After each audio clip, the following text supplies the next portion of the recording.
Chapter 907. Retribution is here. _5. Dr. Jiang, Zheng Lingling, and Sun Wu were executed that day. Old Mrs. Zheng bought lots of joss paper, took it to the crossroad, and burned it. Sister, brother-in-law, Lingling, I've wronged your family of 3. It was my lack of discernment, fostering a tiger to invite trouble. Today is the day that ungrateful family was shot. Sister, brother-in-law, Lingling, can you see this? Strangely enough, though it had been clear skies, rain began to fall in the afternoon. The rain continued for 2 days. By the second day, the weather cleared up.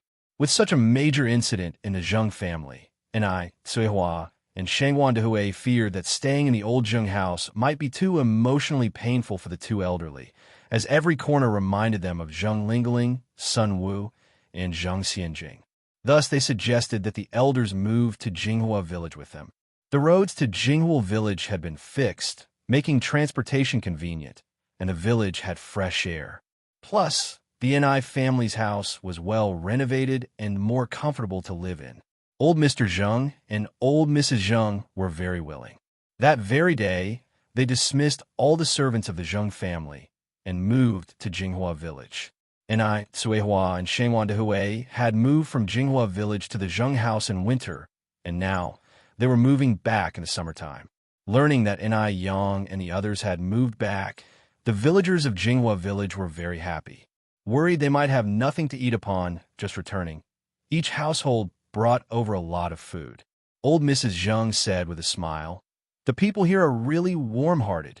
Old Mr. Zheng nodded. Indeed. Seeing that old Mr. Zheng and old Mrs. Zheng had moved over, Yang said, "Why don't we bring Grandma over too?" Yang was referring to old Mrs. Shangwan. The Shangwan family only had old Mrs. Shangwan by herself, with Shangwan Su and Shangwan Shi living outside. They usually only came back on weekends, and sometimes they didn't return for weeks. Although Shangwan Dehui, Cuihua, and Yang visited her every week, rain or shine, the old lady was inevitably lonely. You get lonely when you're old. Isn't it just about having some liveliness? Since the Ni family had plenty of rooms with their house, even 10 or 8 more people could fit. Hearing this, Cuihua immediately nodded. Yang really thinks of everything. I've been so busy, I didn't even consider it. The Dad and I will go and bring Grandma over now. Old Mrs. Zheng and old Mr. Zheng also nodded in agreement. That's right. Ting Ting, don't busy yourself. Hurry and go with Dehui to bring your in-laws over. Yang then said, I could drive to pick her up. You both stay home and get things ready. Cuihua exclaimed in surprise. Yang, when did you learn to drive? She didn't even know. Yang smiled and said, Mo Chishan taught me. She had to bring up Mo Chishan to avoid her mother's suspicion. Oh. Cuihua didn't suspect anything and continued. Then drive slowly and be careful on the road. I will, don't worry. Old Mr. Zheng called out to Yang. Yang, wait a moment. What is it, Grandpa? Yang turned back to look at old Mr. Zheng. Old Mr. Zheng continued. Yang, your grandma will be here soon. To avoid calling someone wrong in the future, you should call us Grandpa and Grandma from now on. Old Mrs. Zheng nodded. I think what your grandpa said makes sense. Although the custom in Beijing is that children born to daughters with no sons in the house should call their grandparents Grandpa and Grandma, old Mr. Zheng and old Mrs. Zheng didn't care about these things. Grandpa and Grandma, as long as there is kinship, it's all the same. Okay, Grandpa and Grandma. Yang quickly changed her way of addressing them. Yang didn't buy a sedan. This car belonged to the Zheng family. Since both elders had moved in, it was inconvenient not to have a car. Just as Yang opened the car door, Gooden came running over from afar. Sister Yang, you're back. Everyone just said you were back, and I didn't believe it. Gooden. Yang reached out and touched Gooden's little head. Sister Yang, is this your car? Gooden asked. Yang shook her head. No, it belongs to my grandpa and grandma. Gooden laughed and said, If it's your grandpa and grandma's, isn't that just the same as yours? After all, you're all family. Sister Yang, you're really silly. And I Yang said, Gooden's not the same. Only things earned by one's own effort can truly be considered one's own. This car wasn't bought by Sister and I Yang herself, so it doesn't belong to Sister and I Yang. Chapter 908. Retribution is here. _6. Oh, I see. Gooden nodded, not quite understanding, then asked Sister and I Yang, Can you still drive? And I Yang nodded. Wow! Gooden exclaimed with admiration. Sister and I Yang, you're amazing. My older sister can't even drive. And I Yang opened the car door. Do you want to get in? Shall I take you for a ride? Gooden hesitated, then said, Sister and I Yang, you have things to do. I won't bother you. And I Yang smiled and said, I'm going to the city to pick up my grandma and bring her home. If you're free, you can join me. I tell I'll be nice to chat on the road. And anyway, my grandma is no stranger. Sure. Gooden was thrilled and immediately got into the car, sitting in the passenger seat. This was Gooden's first time in a sedan, excitedly touching this and looking at that, having a rare chance to touch a car. And I Yang immediately showed Gooden some driving techniques. Gooden was so excited he almost went crazy. Sister Na Yang, you're so amazing. I feel like I'm flying. Sister Na Yang, be careful. There's a car up ahead. There was a sharp turn ahead, and another sedan too. It looked like they were about to crash, but Na Yang didn't slow down in the slightest. A dashing fishtail. Swish. The car passed a bend. Man, that car was incredible, said the driver in the car across, sitting stunned at the wheel. He even thought he was dreaming. What? Don't you recognize your junior sister anymore? A gentle male voice came from the back seat. Yes, sitting in the driver's seat was Wang Ziki. Hearing this, Wang Ziki's eyes widened in disbelief. Really? Are you serious? He continued, Master Du, you're not joking with me, right? His junior sister was that good? Wang Ziki had been driving for several years and considered himself skilled, but he couldn't even see the shadow of that car just now. Why would I joke with you? Master Du turned a page of the Buddhist scripture, his expression indifferent. And I Yang was truly impressive. He knew every detail of the Zheng family incident. He had originally planned to help I Yang, especially since he had promised Imo Chishan to take good care of her. But before he could act, I Yang had already handled it. She didn't need anyone's help. She alone was enough to protect her loved ones. Wang Ziki swallowed hard. My junior sister is really amazing. Soon, the car stopped at the entrance of the delightful restaurant. During this time, Master Du occasionally came to this restaurant just because the food was delicious. Wang Ziki opened the car door. Master Du put on a black hat and got out of the car, bending forward. Wang Ziki followed closely. Just then, a figure ran from the side and accidentally bumped into Master Du. It was an 8 or 9-year-old boy who was also frightened, sitting on the ground with his face pale, looking up at Master Du, almost crying. Whose child are you? Why are you so clumsy? Wang Ziki scolded. Wang Ziki was tall and striking, with brows like knife slashes, and his frowning, stern look terrified the little boy, making him burst into tears. I'm sorry. A 17 or 18-year-old girl ran over from the side. My little brother is young and clueless. He accidentally bumped into you. Big sister. The little boy quickly hid behind her. Erlong, I've told you before to be careful when walking, not to run, and yet you treat my words as nothing. Now apologize to these two uncles immediately. This little boy was indeed Wu Erlong, and the young girl was Wu Yanyan. Under N.I. Yang's guidance, the construction business run by Wu Jinshu and Yin Erju, husband and wife, was doing quite well. Life was getting better. Wu Erlong, timid by nature, just knew to cover his face and cry, not daring to apologize.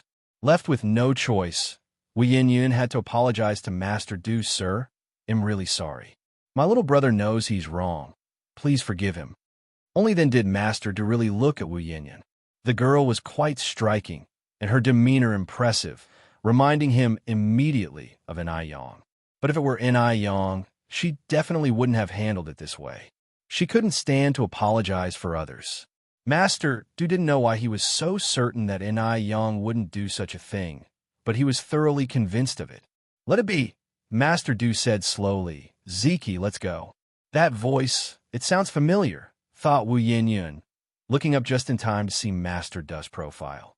His refined appearance revealed a hint of sharpness. Wasn't this the man who gave her 100 yuan last time? Wu Yinyun had a good memory. She wouldn't have remembered wrong. "Sir, please wait." Wu Yinyun called after Master Du. "What is it?" Wang Ziki stretched out his hand to stop Wu Yinyun. She moved past Wang Ziki, looking at Master Du. "Sir, do you remember me? We've met before, and you gave me 100 yuan. Could you tell me where you live, so I can bring you the money from home?" Now that her family was financially better off, Wu Yinyun wanted to return the 100 yuan to him. Otherwise, she felt like she owed someone something. "I don't remember," Master Du said, playing with his Buddha beads. Chapter 909. Teaching you a lesson. Du had seen countless people in his life, so why would he waste time on a young girl had only met once? He really didn't remember Wu Yinyun. Wu Yinyun continued. "It was probably a little over 2 months ago you were sitting in your car and had your driver give me 100 yuan. Don't you remember?" Du frowned and thought for a moment. There seemed to be a faint impression. "The last incident was my driver's fault. The money was compensation to you. You don't need to return it." Having said this, Du turned his head to Wang Ziki. "Let's go." "Okay." Wang Ziki nodded. "Wait." Wu Yinyun hurried to catch up with the two men's pace. 100 yuan might be less than a drop in the ocean for Du Yi, but to Wu Yinyun, it was a fortune. Before she hadn't encountered Du Yi, it would have been fine, but now that she had, she couldn't just take 100 yuan from someone for nothing. Hearing this, Du Yi's face showed a hint of impatience. He held a high position, and the last thing he lacked was the entanglement of women, and the thing he feared most was also the entanglement of women. "Young lady, please don't follow our Mr. Du anymore." Wang Ziki noticed Du Yi's displeasure and quickly stepped in front of Wu Yinyun. Wu Yinyun was also a bit embarrassed. I just want to return the money to this gentleman." Wang Ziki continued. "If you really want to return the money, then take this 100 yuan and give it to someone in need. That will count as having returned it. Can you make decisions for that gentleman?" Wu Yinyun hesitated. Wang Ziki was somewhat speechless. This young girl looked young and pretty, but who would have thought she'd be so long-winded, almost as much as his own mother? Du Yi, twirling his Buddha beads, turned back to look at Wu Yinyun. "Just do as he said." "Okay." Wu Yinyun nodded. Du Yi and Wang Ziki walked straight inside. Wu Yinyun watched Du Yi's retreating figure. Her heart felt as if it had been hit by something, and ripples spread out in circles within her chest. An indescribable feeling. Not until Wang Ziki and Du Yi's figures had disappeared into the distance did Wu Yinyun turn around to walk back. "Erlong, are you okay?" "I'm fine." Wu Erlong had been frightened, wiping away tears with his sleeve. Wu Yinyun squatted down and patted the dust off Wu Erlong. "How many times have I told you? Don't run when you walk. Watch the road." Today was those two gentlemen being reasonable. If you met someone not so reasonable or a frail elder, then you would be in deep trouble. "Big sister, I know." Wu Erlong nodded, looking wronged. On the other side, Yang brought Gooden to the Shangwan family. Old Madame Shangwan was watering the flowers in the garden. Even though the Shangwan family had many servants, the old lady still cut a solitary figure. "Grandma." Hearing Yang's voice, old Madame Shangwan's grip on the watering can paused. Today was Tuesday. Normally Yang would only come back on weekends. She must have heard wrong. Old Madame Shangwan continued to water the flowers. "Grandma." It wasn't until Yang with Gooden came to old Madame Shangwan that she realized this was not an illusion. "Yang." Old Madame Shangwan dropped the water sprayer in excitement. Yang reached out and hugged old Madame Shangwan. "Grandma, I've missed you so much." Old people love to hear sweet nothings. Hearing this, old Madame Shangwan was overjoyed.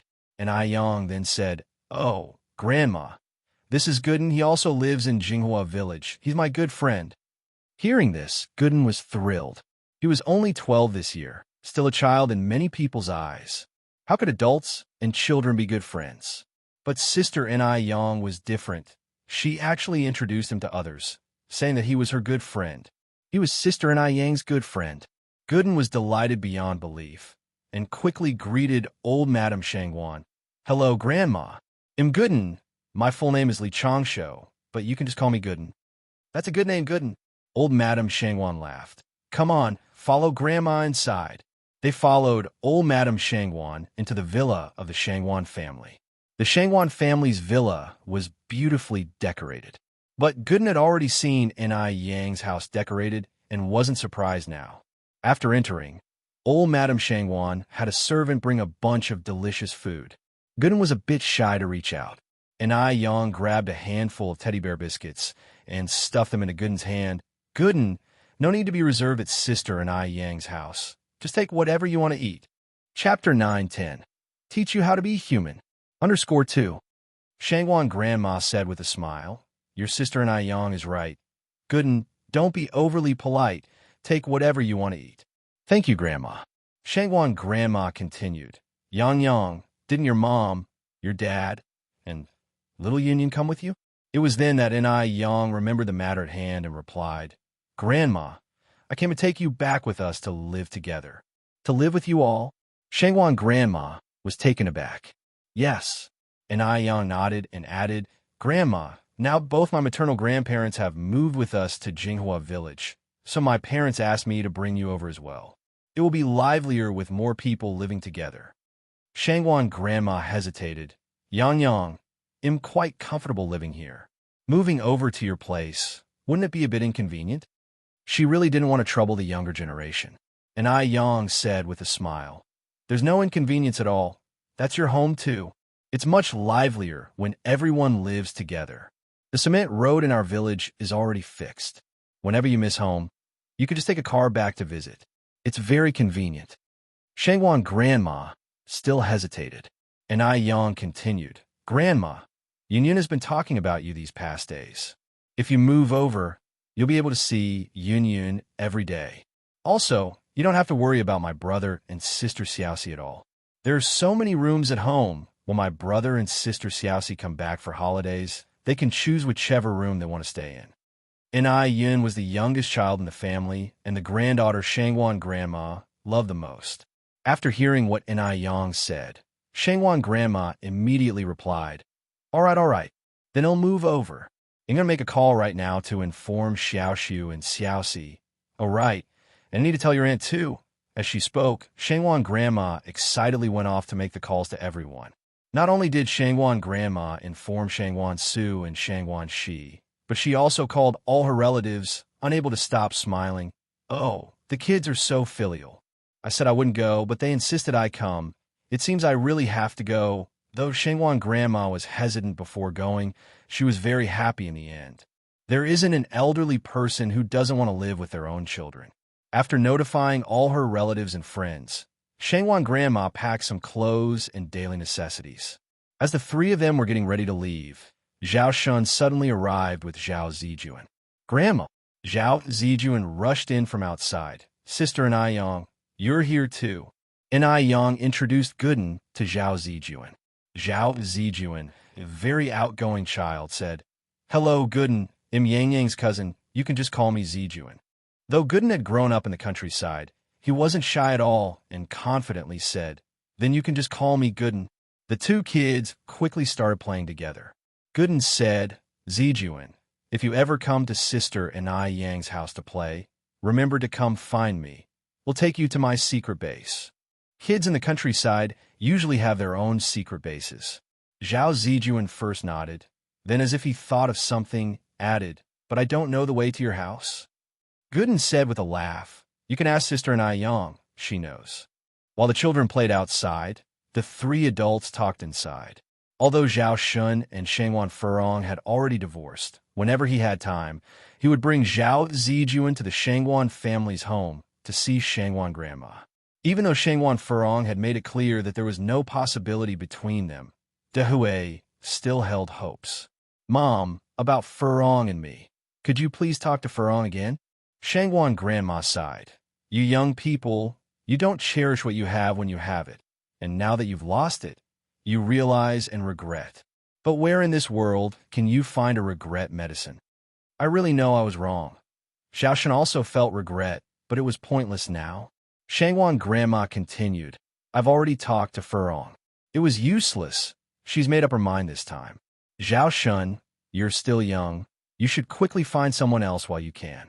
But let me say this first. The person must be kind-hearted, not like last time. Shangwan grandma wasn't one to overlook sensibility. She wouldn't force Zhao Shun to never remarry. Chapter 911. Teach you how to behave.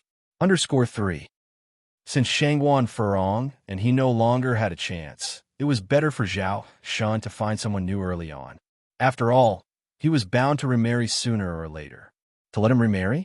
Upon hearing this, Zhao Shun's heart skipped a beat, and he said to old lady Shangwan, "Mom, could it be that Furong has already, could it be that Shangwan Furong had found someone in such a short time?" Old lady Shangwan understood what Zhao Shun was implying and shook her head. Furong comes back only once a month now. I'm not very clear about her personal affairs. I'm just saying that you should find someone new sooner. Shangwan Furong took Zhao Ziqing to Hetian City next door, sometimes not even returning once a month. Old lady Shangwan really didn't understand her personal affairs, but knowing Furong's personality, she probably wouldn't find someone else so quickly. Hearing this, Zhao Shun breathed a sigh of relief. Old lady Shangwan continued, "By the way, how has your mother been recently?" Zhao Shun nodded. "My mom is very well now. You don't need to worry." "That's good." Zhao Shun turned to look at An Yang and asked, "Did Yang Yang come today to take your grandma to Jinghua village?" An Yang nodded, "Yes. The countryside has good air, suitable for the elderly." Zhao Shun made some small talk before getting to the point. "Yang Yang, your aunt listens to you the most now. Could you help me persuade her? I really regret it. I know I was wrong. And as long as she is willing to give me another chance, I'll do whatever she asks." Since the series of events, An Yang's position in Shangwan Furong's heart was different. Whatever An Yang said, she would certainly listen. An Yang smiled slightly and said tactfully, "Uncle, I'm flattered that you think so highly of me, but I might disappoint you. I'm still a child, after all. It may not be appropriate for me to interfere with you and Auntie's affairs." And Yang really didn't want to get involved in this matter, because Zhao Shun made a mistake that no woman in the world would forgive. Whether to forgive Zhao Shun and get back together with him was something for Shangwan Furong to consider on her own.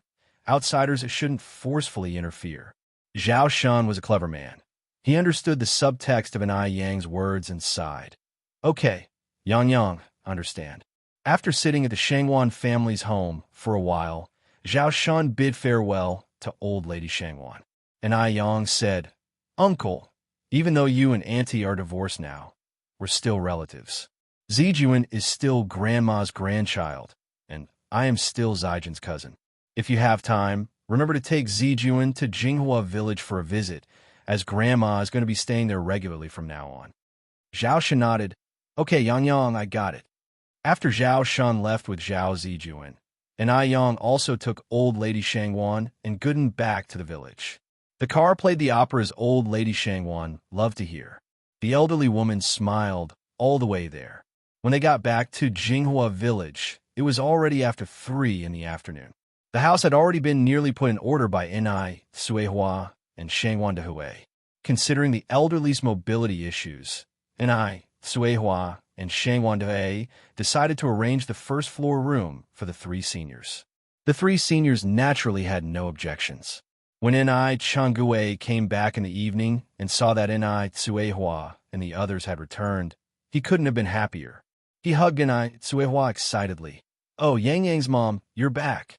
You have no idea how boring it was without your family around. Even the food didn't taste as good as before." Enai Tsuehua laughed and said, "Then tonight you must eat a few more bowls." "Certainly will," Enai Changue said. "Yang's mom, it's been such a long time since I've had your cooking." Enai Tsuehua continued, "Sister Changue, what do you want to eat tonight? They'll cook anything for you." Enai Changue listed 3 dishes she wanted. After the dishes were ready that evening, Enai Tsuehua served a separate portion of each dish for Enai Yang to take to Granny Lu. The weather wasn't good that night, with dark clouds covering the moon and stars, making everything pitch dark. Thanks to Enai Yang's good eyesight, She could still see where she was going. And Yang touched her chin, pondering whether it might be time to install some street lamps along the road. But that time, solar street lamps still didn't exist. The street lamps being installed were manually controlled. They weren't turned on one by one. Instead, pushing up the main switch easily did the job. While walking, Yang thought about this, and by the time she arrived at Granny Liu's house, Granny Liu was already having dinner. Chapter 9:12. Teach you how to behave. _4. The elderly woman's dinner was very simple. Cornbread with white rice porridge and a bowl of pickled vegetables. Grandma Liu, I'm here. Grandma Liu was getting on in years, and her hearing had been gradually declining until Yang approached her. Only then did she notice Yang. Yang's here. When did you get back, Yang? Yang said loudly. Grandma Liu, I got home this morning. Grandma Liu nodded and continued. Did your parents come back with you? They came back, and my maternal grandparents and grandma came along too. That's good, that's good. It's more lively when the family is together. Grandma Liu took Yang's hand and had her sit down. Yang took the food out of the basket. Grandma Liu, this is what my mom sent over for you. Just take it out of the pot. Eat it while it's hot. Grandma Liu smiled and said, Your mom is too kind. What is this? Let me taste. Ah, your mom's cooking skills are getting better and better. The flavor of this dish is indescribable. Yang went on. Grandma Liu, now that my maternal grandparents and I have moved over, why don't you move in and live with us? Because she had grown fond of Grandma Liu, and Grandma Liu had no children of her own, nor any relatives or friends. Yang had previously invited Grandma Liu to stay at their house. But Grandma Liu had refused. No matter what, she didn't want to go. This time, Yang brought it up again, but Grandma Liu still refused. No, I'm quite happy living here.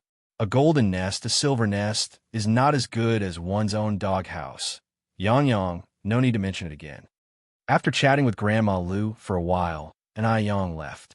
After Yang had gone, Grandma Liu's courtyard returned to its previous quiet state. Yang looked back at the little house enveloped by the night and silently made up her mind about something. Since Grandma Liu didn't want to move in, she would find a way to make Grandma Liu's home more lively. The next day, the village air was really good.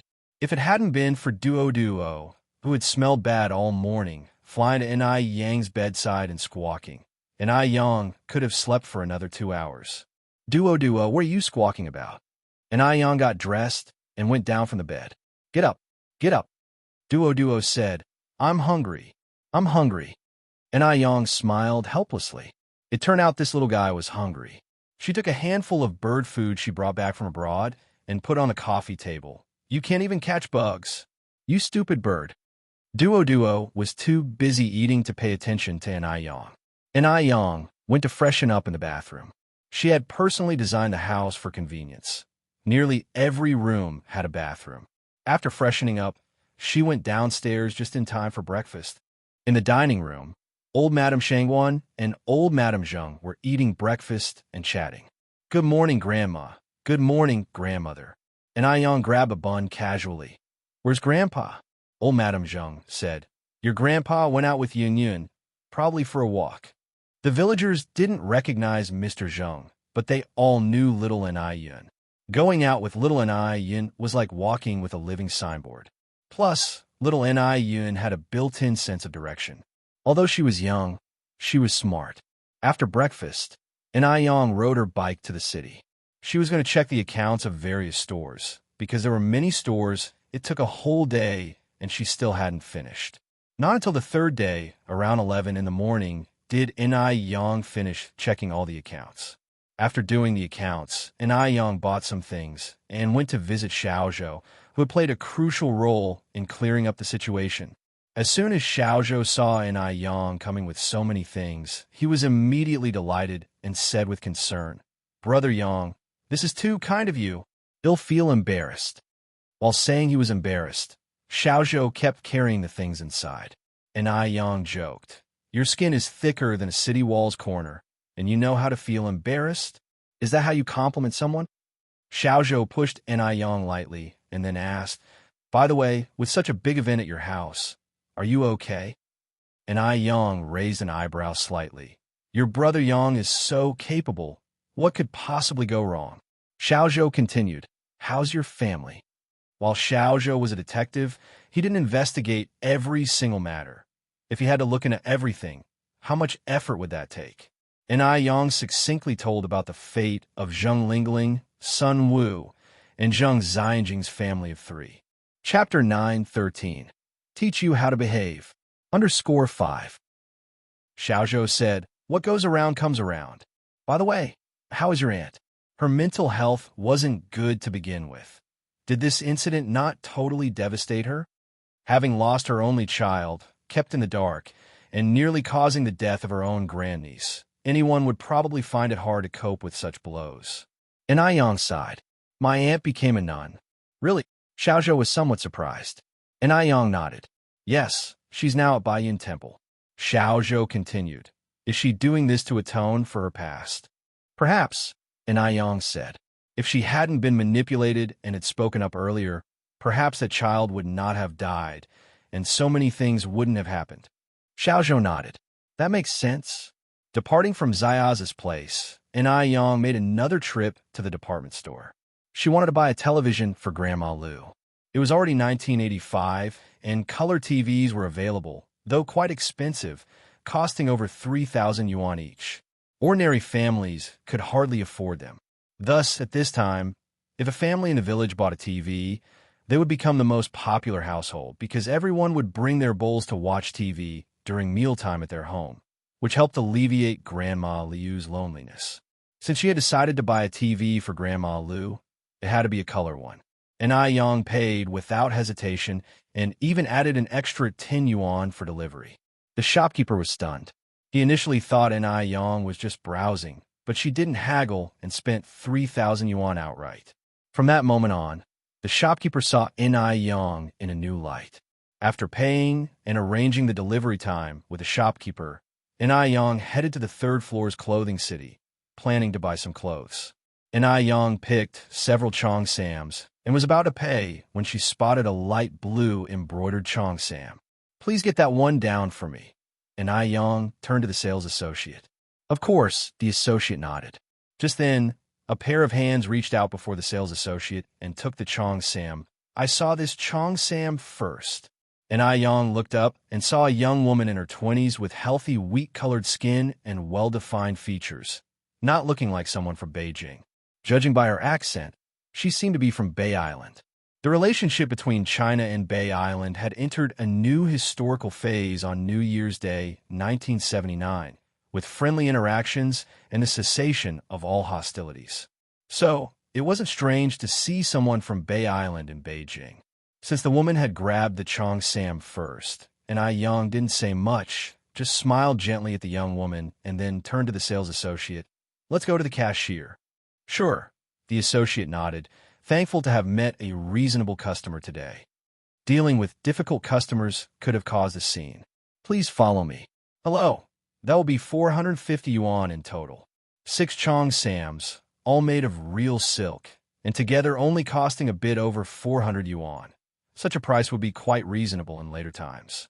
And Yang took out the money from her purse and handed it to the sales associate, revealing a pale, smooth wrist and a translucent, droplet-like jade bracelet as she moved.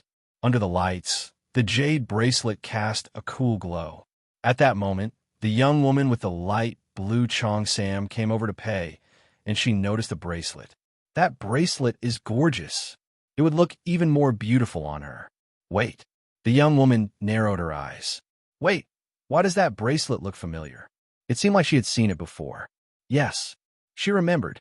She had seen this bracelet in old family photos at home. Hey, where did you get this bracelet from? The young woman approached Yang, her tone somewhat aggressive. Judging by how Yang had spent just over 400 yuan on several cheongsams, she didn't seem like someone who could afford such an expensive bracelet. And this bracelet was a family heirloom. Could it be stolen? The young woman narrowed her eyes. Seeing the hostility in the young woman's eyes, Yang frowned slightly. This really isn't any of your concern. Since the other party was hostile, there was no need for her to be overly friendly. After all, She wasn't a masochist who enjoyed self-harm. Chapter 9:14. Teach you how to behave. _6. You have no manners at all, do you? The young woman angrily said. Is this how everyone from Beijing answers questions? Born into a family of privilege, she had always been looked up to, constantly showered with compliments. And this was her first time encountering someone like Enai Yang, who was such a thorn in her side. Enai Yang slightly raised her eyebrows, retorted, Comrade, do you even know what manners means? If you're so mannerly, is this the attitude you use to ask questions of others? You, how can you speak like that? The young woman was about to explode with anger. This brash young girl had no sense at all. How dare she be so insolent? Would anyone dare to do this to her on Taiwan Island? Enai Yang shrugged slightly. I speak just like this. What's the matter? Do you have a problem? After speaking, she continued. Even if you have an issue, keep it to yourself. I'm not your mother. Why should I pander to you? Having said this, Enai Yang picked up her clothes and turned to leave. As she turned, her black hair traced a perfect arc through the air, exuding an air of authority and beauty, extremely eye-catching. The young woman, now seething with rage, immediately followed and grabbed Enai Yang by the wrist. You vile girl, you're not going anywhere. Enai Yang glanced back with a slight curl of her red lips. Let go. Two softly spoken words, yet they carried a chill. Vile girl, you can't leave. Tell me, where did you get that bracelet? Not letting go, huh? Enai Yang smiled. Then don't regret it later. Since no one in your family taught you how to behave, I suppose you'll reluctantly step in. Having said that, Enai Yang slowly withdrew her hand. She seemed not to use much strength, yet the young woman couldn't muster any resistance. Bang! Due to the sudden inertia, she lost her balance and fell hard to the ground in unbearable pain. Enai Yang looked down at her, lightly dusted off her hands. Beijing isn't your home, nor is it a place for you to throw your weight around as a spoiled rich girl. If you bother me again, consider the consequences. Unable to best Enai Yang in a fight, the young woman waited until Enai Yang's figure disappeared at the entrance before she dared to curse loudly. Ah, it hurts so much. Vile girl, he'll kill you. Miss, are you all right? Seeing the commotion, a servant who had come with her immediately ran over. The young woman's features were twisted in anger. I'm so furious. That vile girl. Why didn't you come over just now? Sorry, miss. I didn't see what happened. Useless. The young woman slapped the servant, then reached in her pocket and pulled out a 100 renminbi note. Take this money and buy some medicine. Nowadays, everyone is equal, and servants have rights. Employers can't just beat them as they please. But money can solve anything. The servant took the money and caught up with the young woman. Miss, wait for me. As long as the pay was right, even getting beaten up 100 times a day wouldn't matter. And this was 100 yuan, equivalent to 3 months of her salary. The young woman ran outside the mall, but Enai Yang was nowhere to be seen. Fuming, she got into a sedan and slammed the car door shut. Back to the mansion. Okay. Seeing her so angry, the driver subconsciously shrank his neck. The young lady was not an easy one to please. The small sedan sped all the way to a very luxurious mansion and stopped in front. The young woman ran inside, crying, Brother, someone's bullying me. Who? Who dares to bully my precious little sister? A man, around 25 or 26 years old, walked out from the house. He was Lu Qi, and the crying person was his sister, Lu Ru. Because of work, their family of 3 had moved from Taiwan Island to Beijing, and they had already been in Beijing for over a month. Lu Ru said angrily, Some lowly girl. She said I have no manners and even dare to talk back to me. It's just too uncultured. Brother, you must help me get revenge. Catch that lowly girl and teach her a lesson. Lu Ru had never been so infuriated in all the time she had been in Beijing. She wished she could kill Enai Yang. Lu Qi sighed, Xiaoru, this isn't Bay Island, and it's not our home. I've told you before, you need to restrain yourself. If you cause trouble here, no one can clean up your mess. Lu Ru was his own sister. He knew Lu Ru all too well. Chances were, today's incident was mostly Lu Russ doing. Lu Ru had originally expected Lu Qi to vent her frustration, but instead, Lu Qi turned around and blamed her, which made her even angrier. Are you even my real brother? I am not talking to you anymore. And what a fine dad. Lu Qi could only shake his head helplessly. Lu Ru stormed off towards Father Liu's room. Inside the room, the young Mother Lu was giving Father Lu a massage. Lu Russ' sudden entrance took the couple by surprise. Mother Lu frowned and said, "Child, how can you come in without knocking?" Lu Ru went straight to Father Lu, hugged his neck, and started to coo and complain. She briefly explained what had happened. Dad, you must stand up for me. That lowly girl was just too hateful." Father Lu was approaching his late 70s this year, and Lu Ru was only 20 years old. As a late-life daughter, he doted on her especially, fulfilling almost her every wish, and smiled, saying, There, Dad will get your revenge. Xiaoru, don't be angry anymore. A girl looks worst when crying." Mother Lu laughed. "These girls in Beijing just don't have the discernment. They don't even see whose daughter you are to dare provoke you. Xiaoru, just wait. Your dad will surely get revenge for you." Father Lu was almost 80 this year, but Mother Lu was only in her 50s, and she kept herself well-maintained, looking almost like someone in their 30s or 40s, with a particularly elegant air and a pretty face. Lu Ru inherited her skin from Father Lu, and her looks from Mother Lu. Seeing both parents on her side, Lu Ru was overjoyed and added, "Right, I also saw that bracelet on that lowly girl's wrist." "What bracelet?" Father Lu asked. "The bracelet from that old photo. That bracelet is really pretty. It looks so much better than in the photo." At the end of her statement, Lu Russ' eyes lit up. "Dad, my grand-aunt must still be alive. Can't we find her soon?" Before Father Lu could speak, Mother Lu was beside herself with excitement, grabbing Lu Russ' arm. "Xiaoru, did you really see it? That means your grand-aunt is still alive." "Really?" Lu Ru nodded. "Mom, think about it. Have I ever misjudged any fine thing I've seen? Would I make a mistake?" Father Lu frowned and then said, "But there's always a bit of a discrepancy between a photo and the real thing. How do you know that bracelet was your grand-aunt's?" Chapter 9:15. This is too amazing. Lu Father always felt there was something fishy about this matter without seeing the actual item. How could it be such a coincidence that they had just arrived in Beijing and already seen that bracelet? "Dad, how could I possibly have seen it wrong?" Lu Ru shook Lu Father. "Dad, just believe me. That is definitely our family's heirloom. My aunt is now in Beijing. Let's go find her quickly." "What did the young girl you saw look like?" Lu Father continued to ask. "Does she resemble your aunt? How old is she approximately?"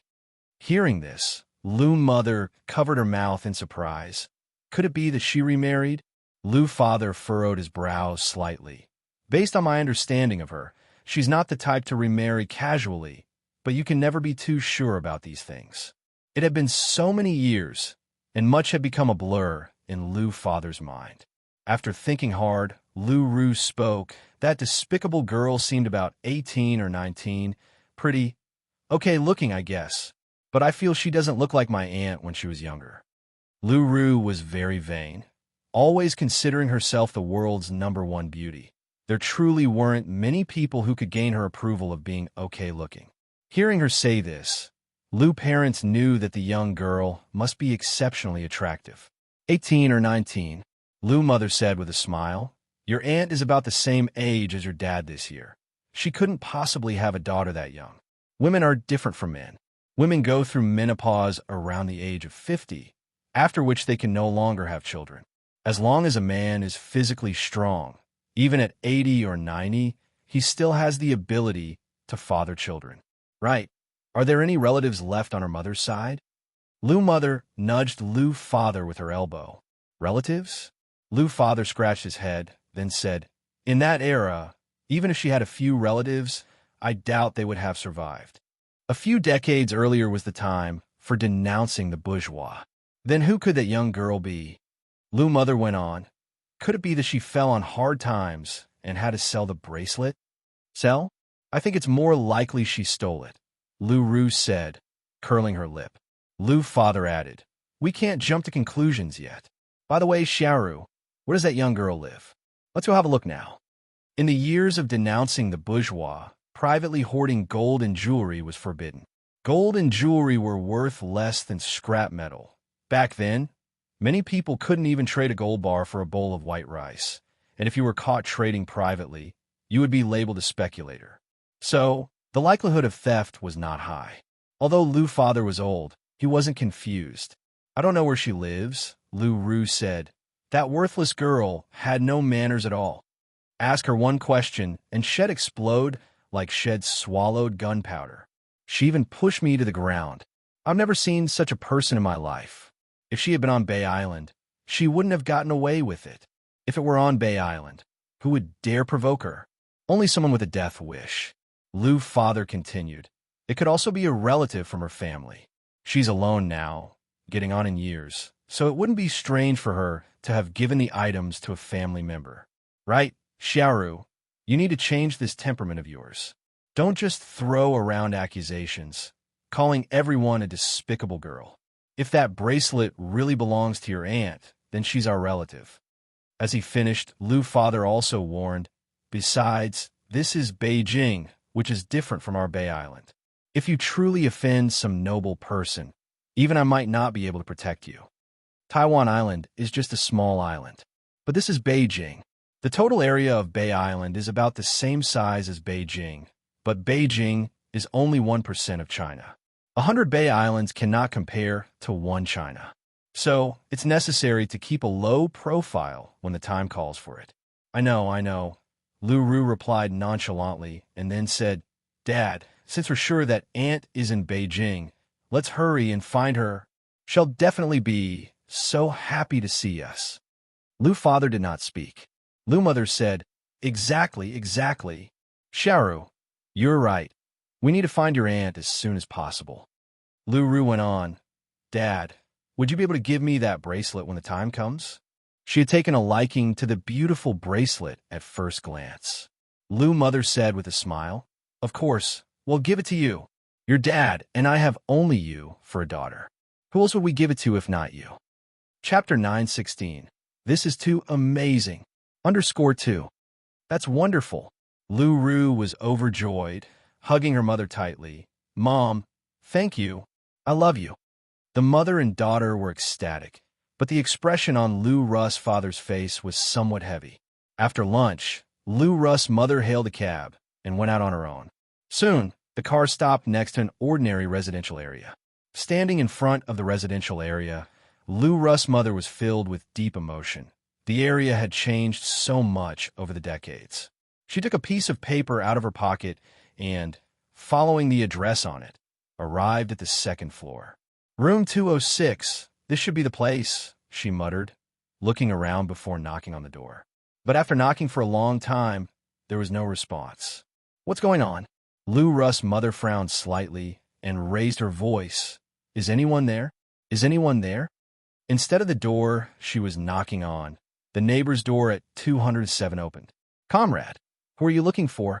Feeling a bit embarrassed, Lu Ru's mother said, I'm looking for someone who lives here. By the way, does a doctor with the surname Jiang live here? Are you here to see a doctor? The neighbor scratched his head, looking at Lu Ru's mother. You look quite similar to Dr. Jiang. Are you related? No. Lu Ru's mother quickly denied. I have no family connection with her. I've heard that she has incredible medical skills and has cured many difficult diseases, so I came to seek her treatment.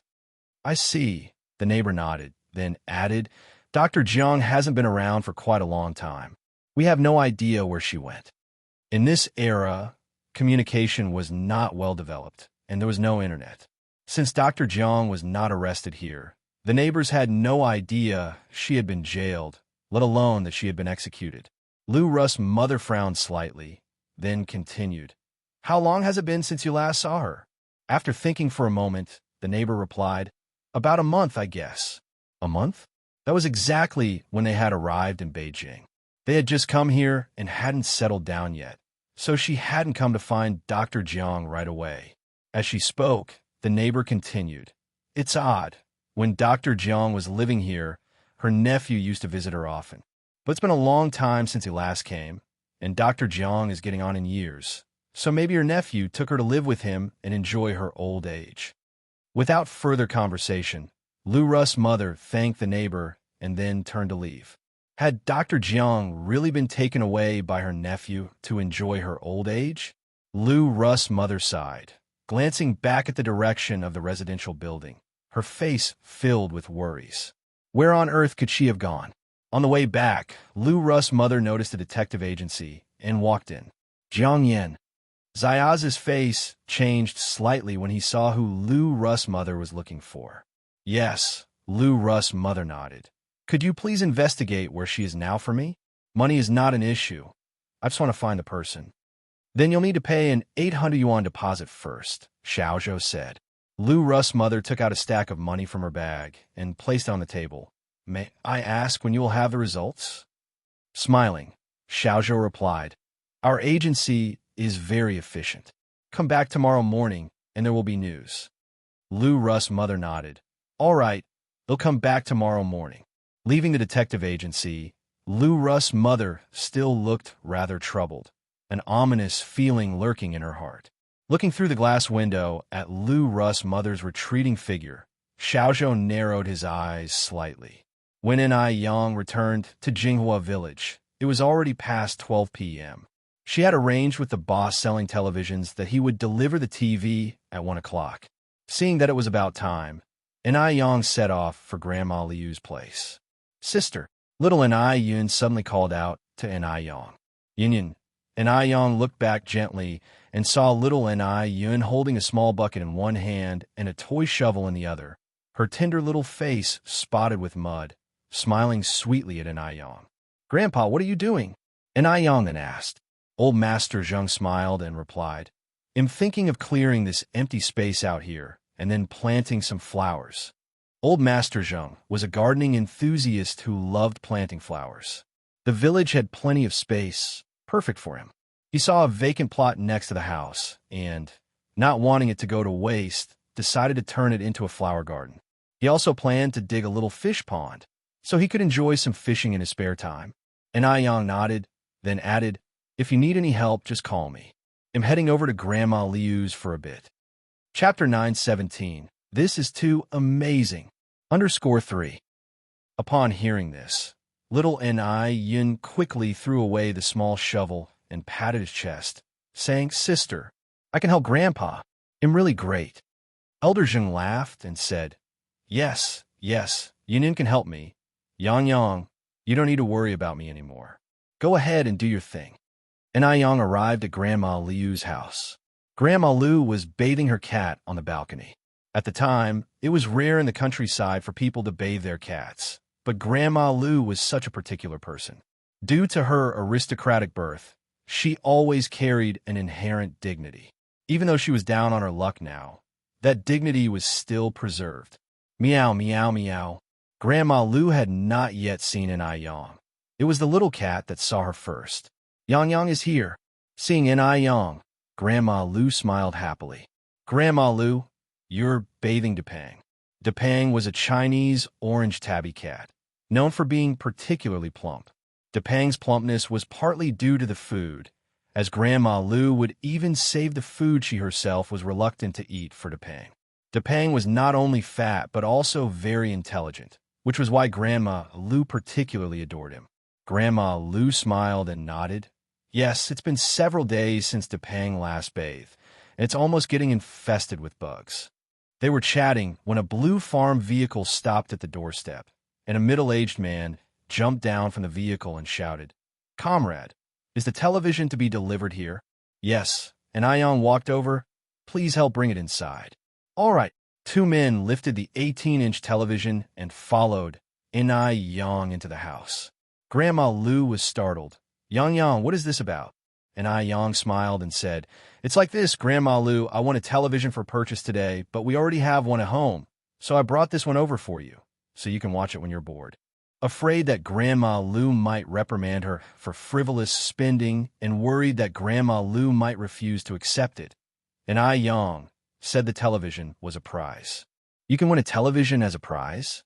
Grandma Lu was skeptical. Really? And Yang nodded. Grandma Lu, if you don't believe it, you can ask these two uncles. The two men carrying the television were sharp-witted and quickly smiled. Old lady, this young comrade didn't deceive you. The television was indeed one. This young comrade is really lucky. It's so enviable. Grandma Lu continued. Even if it was won as a prize, I still can't accept it. This television is expensive, and you could sell it for quite a lot of money. Old lady, this is also a token of your granddaughter's filial piety. Please accept it. And Yang quickly interjected. Grandma Lu, I really treat you like my own grandmother, and you've been so good to me. If you don't accept this television, I want to come to your house to chat next time. Fearful that Grandma Lu might continue to refuse, and Yang added, and when you gave me this bracelet last time, I didn't refuse, did I? Truthfully speaking, this bracelet is worth much more than the television. You child. All right, I'll accept it, Grandma Lu said helplessly with a smile. Comrade, do you think placing the television here would be okay? One of the movers asked, pointing to a long table in front of the living room. In the countryside, almost every household has a long table in front of the living room. It's not exactly called a table.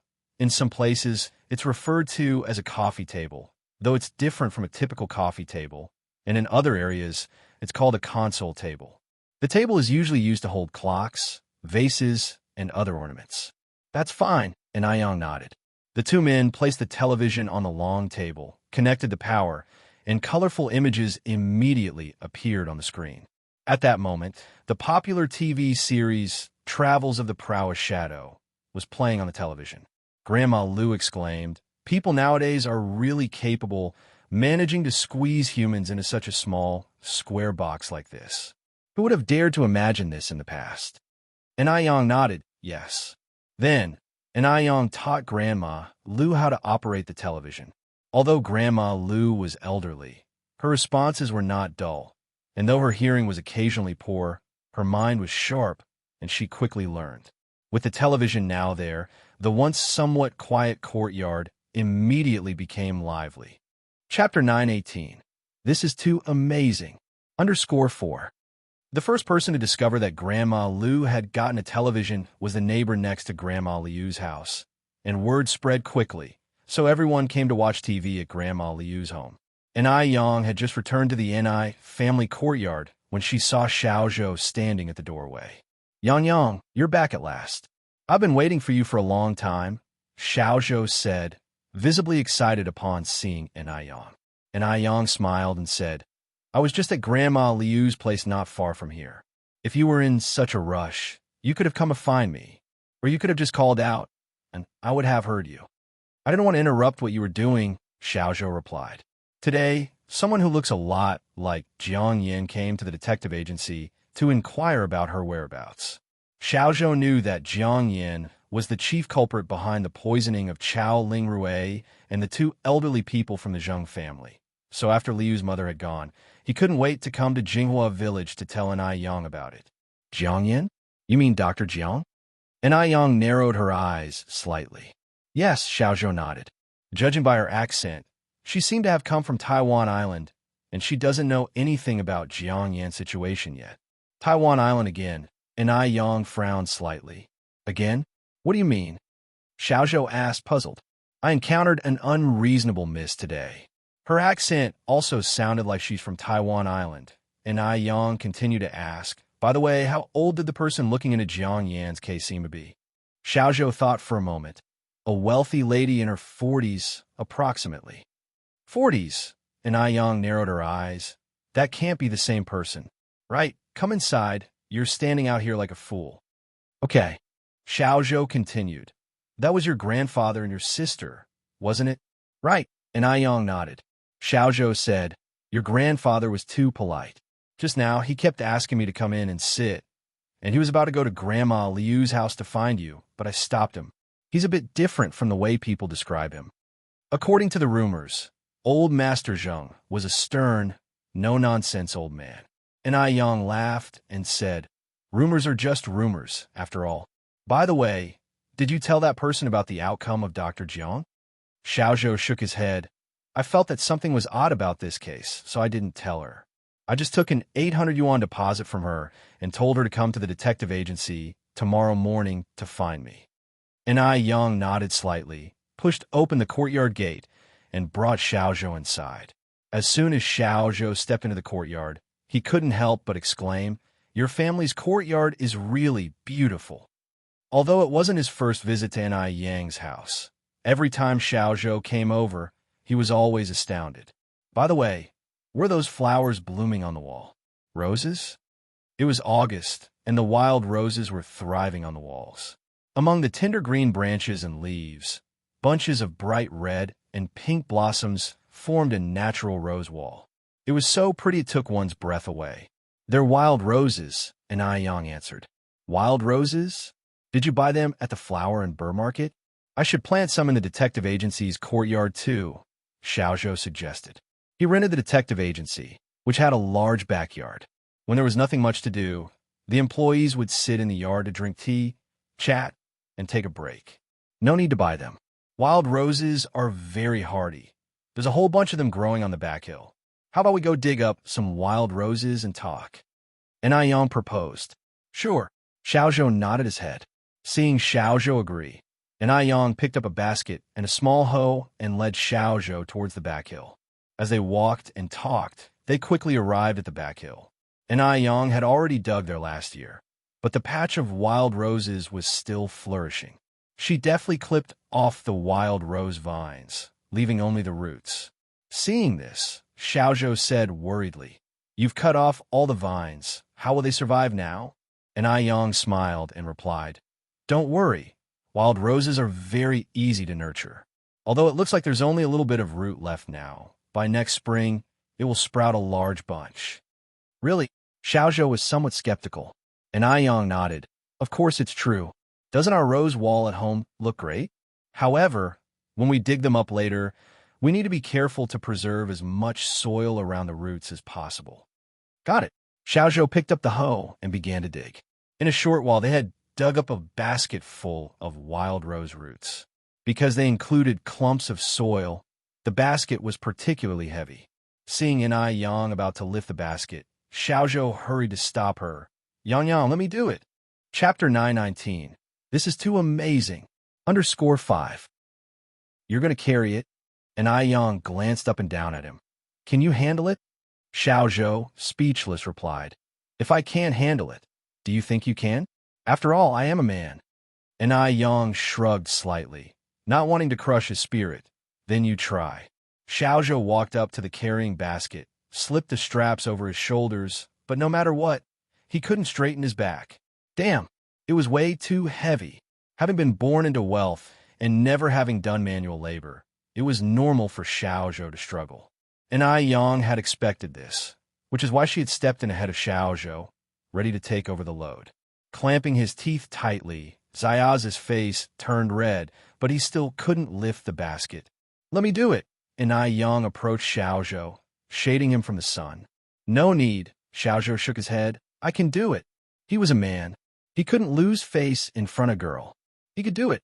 Xiaozhou psyched himself up internally. And Yang, with a smile, said, "Let me do it. We're all brothers here, and I won't laugh at you." "Xiaozhou, you're already laughing. If I can't carry it, do you think you can?" Xiaozhou looked up at Yang. And Yang's expression remained the same. "Let me try, and then, well, no." Xiaozhou stepped aside, curious to see whether Yang really could carry it or not. And Yang squatted down, effortlessly lifted the basket, and glanced back at Xiaozhou. "Let's go." Xiaozhou stood there, stunned. Damn, that was incredible. If he hadn't tried it himself, he would have thought the basket wasn't heavy at all. Yang, no, Brother Yang." Xiaozhou hurried after Yang. "Brother Yang, you're amazing, aren't you?" And Yang raised an eyebrow slightly. "Your brother Yang is trained for this. Of course, it's amazing." Xiaozhou gestured with cupped hands. "Respect. Now I finally understand why there's an idiom called heroine in ancient times. If Yang had lived in ancient times, she surely would have been a female general." After coming down the mountain, Yang arranged to meet up with Xiaozhou the next morning and visit the detective agency. She was quite curious to see who this person investigating Dr. Jiang Yin was, and to figure out what they were all about. The next morning, just after 9, Ai Yang arrived at the detective agency. How's it going? Has the person arrived yet? Xiaozhou shook his head. Not yet. As soon as he finished speaking, Xiaozhou led Ai Yang to a room. Yang Yang, just sit here later. Look, there's a trick here. If you move this painting, you'll be able to see the opposite side, but they can't see you. All right. Ai Yang nodded in agreement. Shortly after, a staff member came to call Xiaozhou. Xiaozhou rolled up his sleeves. You'll leave first then. Make yourself comfortable. Understood, and Ai Yang nodded slightly. Because she was concerned about Dr. Jiang Yan's situation, Mrs. Liu arrived early. Hello, Detective Zhou. How is the investigation into Dr. Jiang Yan going? Xiaozhou pointed to a stool opposite him. Please take a seat first. Sit down, and I'll explain everything to you slowly. All right. Mrs. Liu sat down across from him, removed her hat, and asked eagerly, So, can you tell me now? Xiaozhou sighed deeply, his face a picture of solemnity. Please prepare yourself mentally first. A sense of dread filled Mrs. Liu. Did something happen to Dr. Jiang? Xiaozhou poured a cup of tea and handed it to Mrs. Liu. Hey, erase the thing. He roughly explained the situation regarding Dr. Jiang Yan to Mrs. Liu. Upon hearing this, Mrs. Liu felt her blood run cold. Her face turned ashen, and with a strained smile, she asked, You're joking with me, right? Xiaozhou sighed again. Why would I joke about something like this? I'm very sorry, but this is true. If you don't believe me, you could go to the Public Security Bureau to ask. In fact, Dr. Jiang Yin got what she deserved. You don't know how terribly she and Jiang Xiaomin hurt the Zheng family. Chao Lingrei didn't even get a proper burial. This sudden shock left Mrs. Liu unsure how to react. After a long moment, she continued, When did this happen? Xiaozhou continued, A month ago. A month ago. They had just arrived in Beijing a month ago. If they had come earlier, if she had found Dr. Jiang Yin sooner, could this have been avoided? Mrs. Liu's changing expressions were all witnessed by Ai Yang. Indeed, as Xiaozhou had said, this lady resembled Dr. Jiang Yin, especially the eyes. They were exactly the same. Chapter 920. This is too awesome. _6. Who is this person? Another daughter of Dr. Jiang? But Dr. Jiang seems to only have one daughter. Dr. Jiang used to live in M country, and this person has a Bay Island accent. The locations don't match. Who is she? After learning the outcome about Dr. Jiang, Liu's mother left distraught. After Liu's mother had left, Ai Yang came out from behind the house. Xiaozhou, what's this person's name? Xiaozhou shook his head. I don't know her name either, but she came to investigate Dr. Jiang. She must be related to Dr. Jiang. She looks so much like Dr. Jiang. Could she be Dr. Jiang's illegitimate daughter? I don't think so, and Ai Yang narrowed his eyes and continued. Is Dr. Jiang's background easy to check? Xiaozhou smiled, took out a stack of documents. I knew you'd ask this. So, when I came back last night, I sorted out some documents on Dr. Jiang. Ai Yang took the documents and read through them meticulously. She discovered that Dr. Jiang was the eldest at home, with a younger brother and sister. The brother, Jiang Daji, is 58 this year, has one son and one daughter, and lives in Beijing now. There's also a sister, Jiang Ji, but she drowned in the sea at the age of 19, and her household registration had been canceled for many years. The most suspicious person now was this Jiang Ji. Could Jiang Ji still be alive?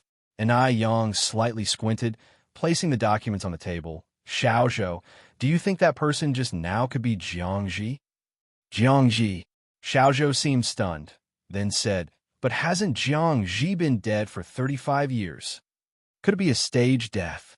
Ai Yang said, Stage death. Xiaozhou frowned, then said, Why would a perfectly good person stage her own death? Maybe it was because she committed a crime? Xiaozhou continued, But staging your own death isn't easy, right? Ai Yang lightly tapped the table with her index finger. I always feel this person is not simple. Elsewhere, as Liu's mother walked on the bustling streets of Beijing, her heart felt desolate. She couldn't believe that in just a month, Everything had changed so drastically. How could this be? Liu's mother walked up to the mansion where the Liu family lived, then put away her somber expression and pretended to be nonchalant as she entered the house. "Mom, where have you been?" Lu Ru came out from the house just then. Liu's mother responded with a smile. "I felt suffocated in the mansion, so I went out for a walk to familiarize myself with Beijing." Oh, Lu Ru nodded. "And? Is there any news from Aunt?" Liu's mother asked. Lu Ru shook his head. "Dad has already sent someone to check, but there's no news yet." "Oh," Lu Ru added. "Mom, you seem off. Are you feeling okay?" "No." "Is Wenong feeling unwell? Shall I get the doctor to come and check on you?" Liu's father came out from the study room upon hearing Lu Ru's words, appearing very concerned. Speaking of Liu's mother, Jiu Wentong, she was a fortunate woman. Having married the nearly 50-year-old Liu's father at 22, she had always been cherished. After so many years, she was still held dear by Liu's father. "I'm fine. I'm probably just not used to the climate in Beijing," said Liu's mother. Liu's father nodded. "Indeed, the climate here in Beijing is not as good as back home. Wenhong, don't worry. Once we are done here, we'll go back to Bay Island immediately." "Okay," Liu's mother said, then added, "He'll go upstairs to rest for a bit." With that, she walked upstairs. Lu Ru quickly asked, "Dad, did you find out any news about Aunt?" Liu's father shook his head. "It's not that quick. If it takes any longer, all the good stuff will be taken by others." Lu Ru sighed, then said, "We had an agreement earlier. You must give me that bracelet when the time comes." "When have I ever lied to you?" "That's reassuring," Lu Ru continued. "When I run into that savage girl again, it'll definitely teach her a lesson." "What if she's a relative from Aunt's family?" Liu's father asked. Lu Ru sighed reluctantly. "Then forget it. For Aunt's sake, I'll forgive her once, but she really is too savage, too ill-mannered. If she really is a relative from Aunt's family, then Aunt's family really lacks manners." "Is she really that savage?" Lu Chi walked in from outside. Lu Ru nodded. "Very savage. Very ill-mannered. That kind of wild girl couldn't get married if she were in our area." "More than you," Lu Chi joked. "Are you even my brother?" Lu Ru immediately complained to Liu's father. "Dad, look, he's bullying me." Right then, Liu's father chastised Lu Chi.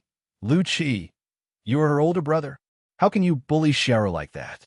Don't do this again." Lu Chi retorted speechlessly. "Dad, just indulge her. Sooner or later, you'll regret it." Lu Ru rolled her eyes at Lu Chi. "And I family." Tonight, Shangwan Su and Shangwan Shi also came back. The whole family gathered in the dining room for dinner, the atmosphere very lively. Shangwan Shi asked, "Yang Yang, when will your college entrance exam results be out?" In the 80s, without the developments of later years, it would take about 20 days after the college entrance exam to get the results. It's already August 10th, and the results still aren't out. But fortunately, since the exams were held in July, the school term also starts later. And Ai Yang lightly shook her head. "Not yet. I heard our teacher say that around the 17th or 18th, we might be able to get the results at school." Shangwan, she smiled. "It's already the 10th today, so soon. By the way, Yang Yang, how do you feel you did?" And Ai Yang took a river snail. "It should be okay."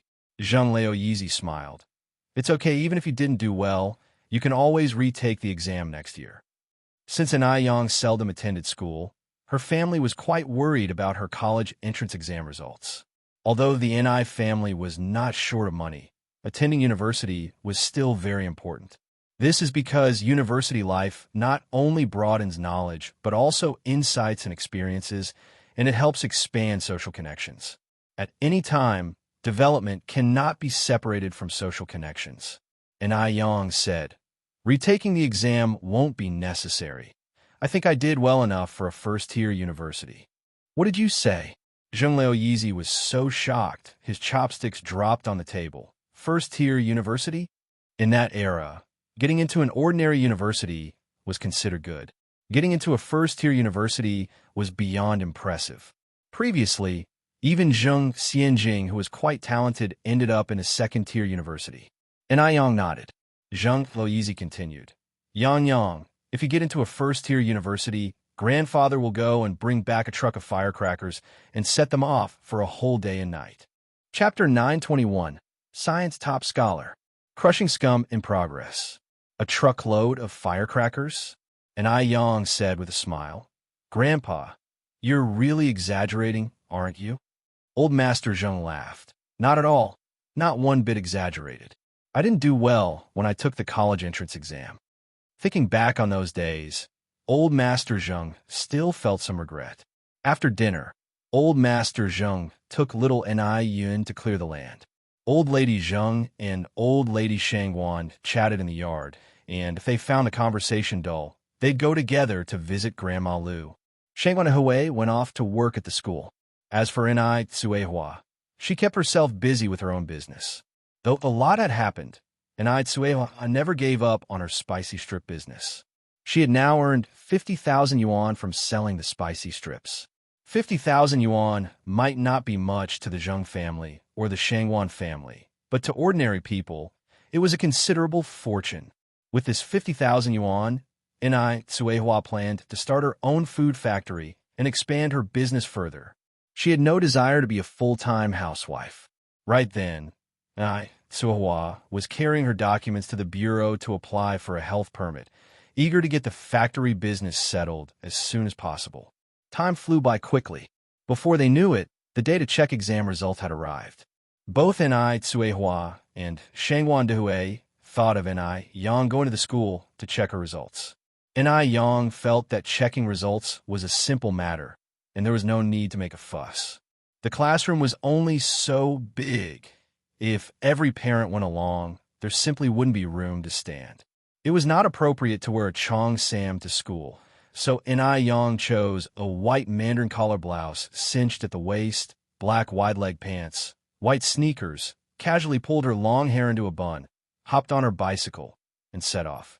In this era, parents took their children's academic performance very seriously, so there were quite a few parents accompanying their children to check their results today, but they were all waiting outside the school gate. Yang, Han Xiaoyu had been waiting at the school entrance for a long time and was particularly excited to see Ni Yang. Xiaoyu. Ni Yang jogged over. Yang, your outfit is really pretty, even prettier than a Chong Sam. Han Xiaoyu took Ni Yang's hand and looked her over from top to bottom, left to right. Ni Yang smiled. I just picked it up casually. By the way, has the cutoff score been released? Han Xiaoyu nodded. The cutoff scores are out. The first-tier university's cutoff is 588, second tier is 525, third tier is 460, and the college cutoff is 355. And the key 211 and 985 universities start at 600 points.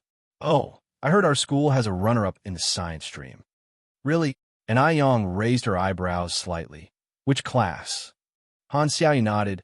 Really, it's someone from Class 4, I think. There's a huge banner hung up near Class 4's building. They say he scored over 600. Han Xiaoyu was disappointed as she talked about it. She had assumed that with Ni Yang's strong performance, she should have at least become the valedictorian or something. But surprisingly, there was not even the slightest buzz about her. Instead, someone from Class 4 emerged as the runner-up. It was very strange. The two walked on hand in hand. Just then, a boy wearing the school uniform approached them. Ai Yang looked up slightly. Li Wei? Li Wei nodded. Ai Yang, have you checked your results? Ai Yang shook her head lightly. Not yet. Li Wei wore a small red flower on his chest, his face unable to hide his excitement. I scored 608 this time, and our class teacher notified me a day in advance. Has your class teacher not told you your results yet? You were the runner-up? Ai Yang asked. Li Wei nodded excitedly. Yes. Indeed, choosing to retake a year was the right decision. Last year he only scored over 500, but this year he scored over 600, becoming the city's runner-up. From Ni Yang's expression, he could tell that she hadn't done as well as him, because teachers would generally notify students who did well in advance. Li Wei had never felt such a sense of superiority in front of Ni Yang as he did at that moment. He was the city's runner-up after all. No matter how calm Ni Yang appeared, He thought she must be admiring him to death inside. Congratulations. And Ai Yang's expression remained unchanged. Li Wei continued, and Ai Yang, if you didn't do well, don't be discouraged. It's quite an achievement for a girl to get into a college. With your grades, getting into a college should be no problem. MHM. And Ai Yang nodded. Just as Li Wei was about to say more, Qian Jinfeng ran over from the side. Xiao Wei, what are you doing chatting with her here for? There's a bunch of journalists waiting outside the school to interview you. Chapter 922, Science Top Scholar. Crushing the Scum in Progress. Underscore 2. Qian Jinfeng was like a proud peacock, acting as if nobody was good enough to match her son. Her son was the second highest scorer. If this were ancient times, he could have climbed straight up the ranks to a high official position. What about an Ai Yang? An Ai Yang was just a country bumpkin, a worthless private entrepreneur. Did she think she could aspire to her son's level? She was utterly lacking in self-awareness. Li Dongliang said to Li Wei as he pulled him along. Let's go, let's go. Son, we must hurry. We don't want the journalists to get anxious. This was Li Dongliang's first time being on television in all his years. Though it was his son who scored second, he, as the father, basked in the reflected glory. Li Wei looked back at Ai Yang, and Ai Yang, we'll be going ahead then. Don't be too sad. After all, grades don't represent everything. Let's go, let's go. Qian Jinfeng urged as she walked away. Son, why waste words on her? You're not even from the same world as her. Han Xiaoyu looked back at the Li family of 3 and curiously asked, Yang Yang, you know that second highest score? And Ai Yang nodded without hiding anything. I met him back when I was running a noodle stall. Han Xiaoyu exclaimed, That's incredible. He even managed to become the top scorer in the entire city. At that time, earning the second highest score was an immense honor. It signified a bright future ahead. They walked and chatted until they reached the classroom in no time. There were already lots of people in the classroom, waiting just for the homeroom teacher to announce the results. And Ai Yang's arrival once again caused a sensation. The looks from everyone were mixed. There was admiration, but also mockery, schadenfreude, and other complicated expressions all intertwined. You see, an Ai Yang used to often rank first in the entire school, but now the second highest score had been snagged by someone from class 4. That was a bit strange. Before this, everyone thought that an Ai Yang would at least rank within the top 3. But now that the results were out, she didn't even make a splash. I think her high scores in the previous exams were all cheated. I agree. TSK, what a shameless act. I really thought she was something. Turns out it was all copied. Among them, Zhou Xiumei was the happiest. She had despised an Ai Yang since the day of the transfer student exam. An Ai Yang was not only pretty, but also had great grades. As soon as she arrived at city number 3 high, she was nicknamed the school beauty. At that time, Zhou Xiumei had found it strange. How could there be such a perfect person in this world? Pretty and smart? Normally, pretty people aren't very bright. So it was all cheating. Zhou Xiumei looked at an Ai Yang and said sarcastically, TSK, you still have the nerve to come to school to check your scores? If I were you, I'd be too ashamed to show up. And Ai Yang raised her eyebrows slightly. Why should I feel ashamed to come here? Zhou Xiumei had suffered in Ai Yang's hands before and didn't dare to be too aggressive, tauntingly saying, "In Ai Yang, you used to often rank first in the whole school, didn't you? Why so quiet this time? Not only did you not score high, but Brother Away also got the second highest score. I remember every time your grades are way above Brother Away's." Zhou Xiumei, what do you mean by that? Han Xiaoyu stood up and looked at Zhou Xiumei. Means she cheated. Can't you understand? Zhou Xiumei stood with hands on hips. Don't talk nonsense. Yang Yang would never cheat. Han Xiaoyu was furious. She had great faith in Ai Yang's character and knew Ai Yang would never cheat. Perhaps this time it was just a fluke on Ai Yang's part. It's normal to mess up under the intense atmosphere of the examination room. Zhou Xiumei retorted, if there was no cheating, then how come she didn't get the scores during the college entrance exam? Always first place during regular tests, but exposed during the college entrance exam. She still has the nerve to say she didn't cheat. What a shameless claim. It's easy to cheat during regular tests, but the college entrance exam was so strict that there was no possibility of cheating, which is why Young didn't achieve a high score. With these words, the classmates around nodded in agreement, finding Zhou Zuimai's words reasonable. Right, Zhou Shumei is right, and Young definitely cheated. I was wondering how she always managed such good grades, always coming first. It turns out she cheated her way to the top.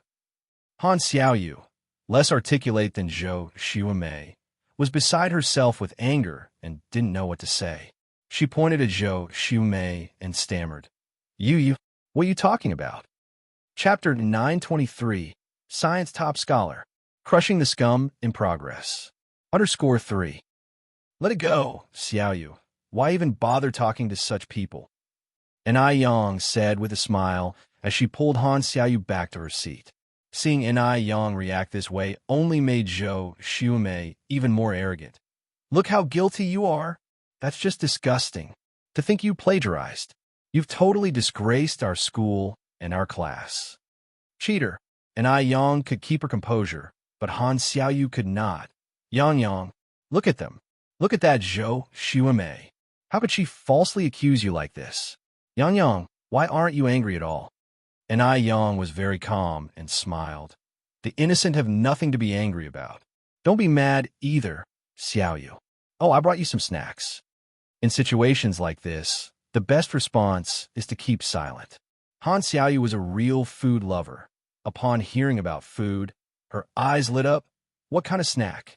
And Yang took out a cup of New York milk tea and a box of glutinous rice dumplings from her backpack and handed them to Han Xiaoyu. Yang, I love you so much.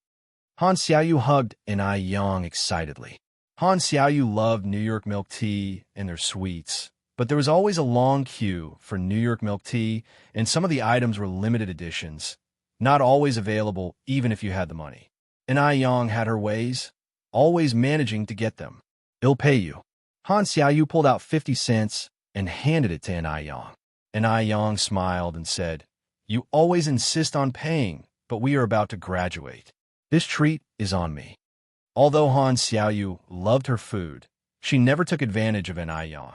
Even if Yang refused to take money, she insisted on giving it to her. Teacher's office. It wasn't just the students of Class 5 who were taken by surprise, but also the homeroom teachers of various classes. Everyone thought Yang would surely be in the top 3. Unexpectedly, the second top spot went to someone from the neighboring Class 4.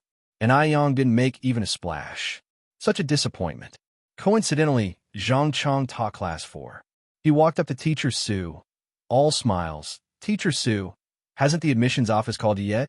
With Yang's marks, she should at least be the city's top scholar, right? That last remark was clearly meant to be sarcastic. If a school had a student scoring in the top 3, the city admissions office would notify them in advance. Journalists would also arrange to come for interviews in advance. That's why everyone else didn't know their scores yet. But Li Wei had already been informed he was the second top scorer. Before Yang was assigned to his class, Zhang Chong was incredibly envious, especially seeing her score first in the whole school. Unexpectedly, she didn't have what it takes. Her past achievements were clearly plagiarized. Such people reveal their true colors come examination time. Everyone thought Yang was a dragon, but it turned out she was just a pool of pus. How disappointed Zhang Chong had been before. He was now equally triumphant. Second top in the city. A student taught by him. Fortunately, Yang wasn't moved directly to his class back then, or he would have been the laughingstock now. Zhang Chong patted Teacher Su on the shoulder. Teacher Su, don't be too upset. Such rankings are not that important. Not every student can score high. It's already quite an achievement for our school to have Li Wei from our class as the second top scorer. As he finished speaking, Zhang Chong looked toward the principal and continued, Principal, the journalists are waiting at the door to interview me. They'll head over there first. You should come soon too. They'll definitely want to interview the school's principal. All right. The principal nodded. Actually, the principal was also very disappointed with Yang. He had thought that N.I. Yang would definitely clinch the city's top scholar spot. He had even bragged to the principals of the neighboring number 1 and number 2 schools, claiming that this year's city top scholar would undoubtedly be from their school, only to be blindsided by N.I. Yang's performance. Fortunately, the city's second top scholar was still from their school. Otherwise, it would have been a complete disgrace. On reflecting upon this, the principal felt a bit better. He sighed and said, "Teacher Sue, what's going on with N.I. Yang? Her previous performance wasn't really plagiarized, was it? It's true what they say, the greater the expectations, the greater the disappointment. Previously, N.I. Yang had done so well, every teacher used her as a model for their classes, her name always on their lips, even her essays used as examples. Now, everyone wished they could go back and tell their past selves off. Isn't this presenting students with a negative example?"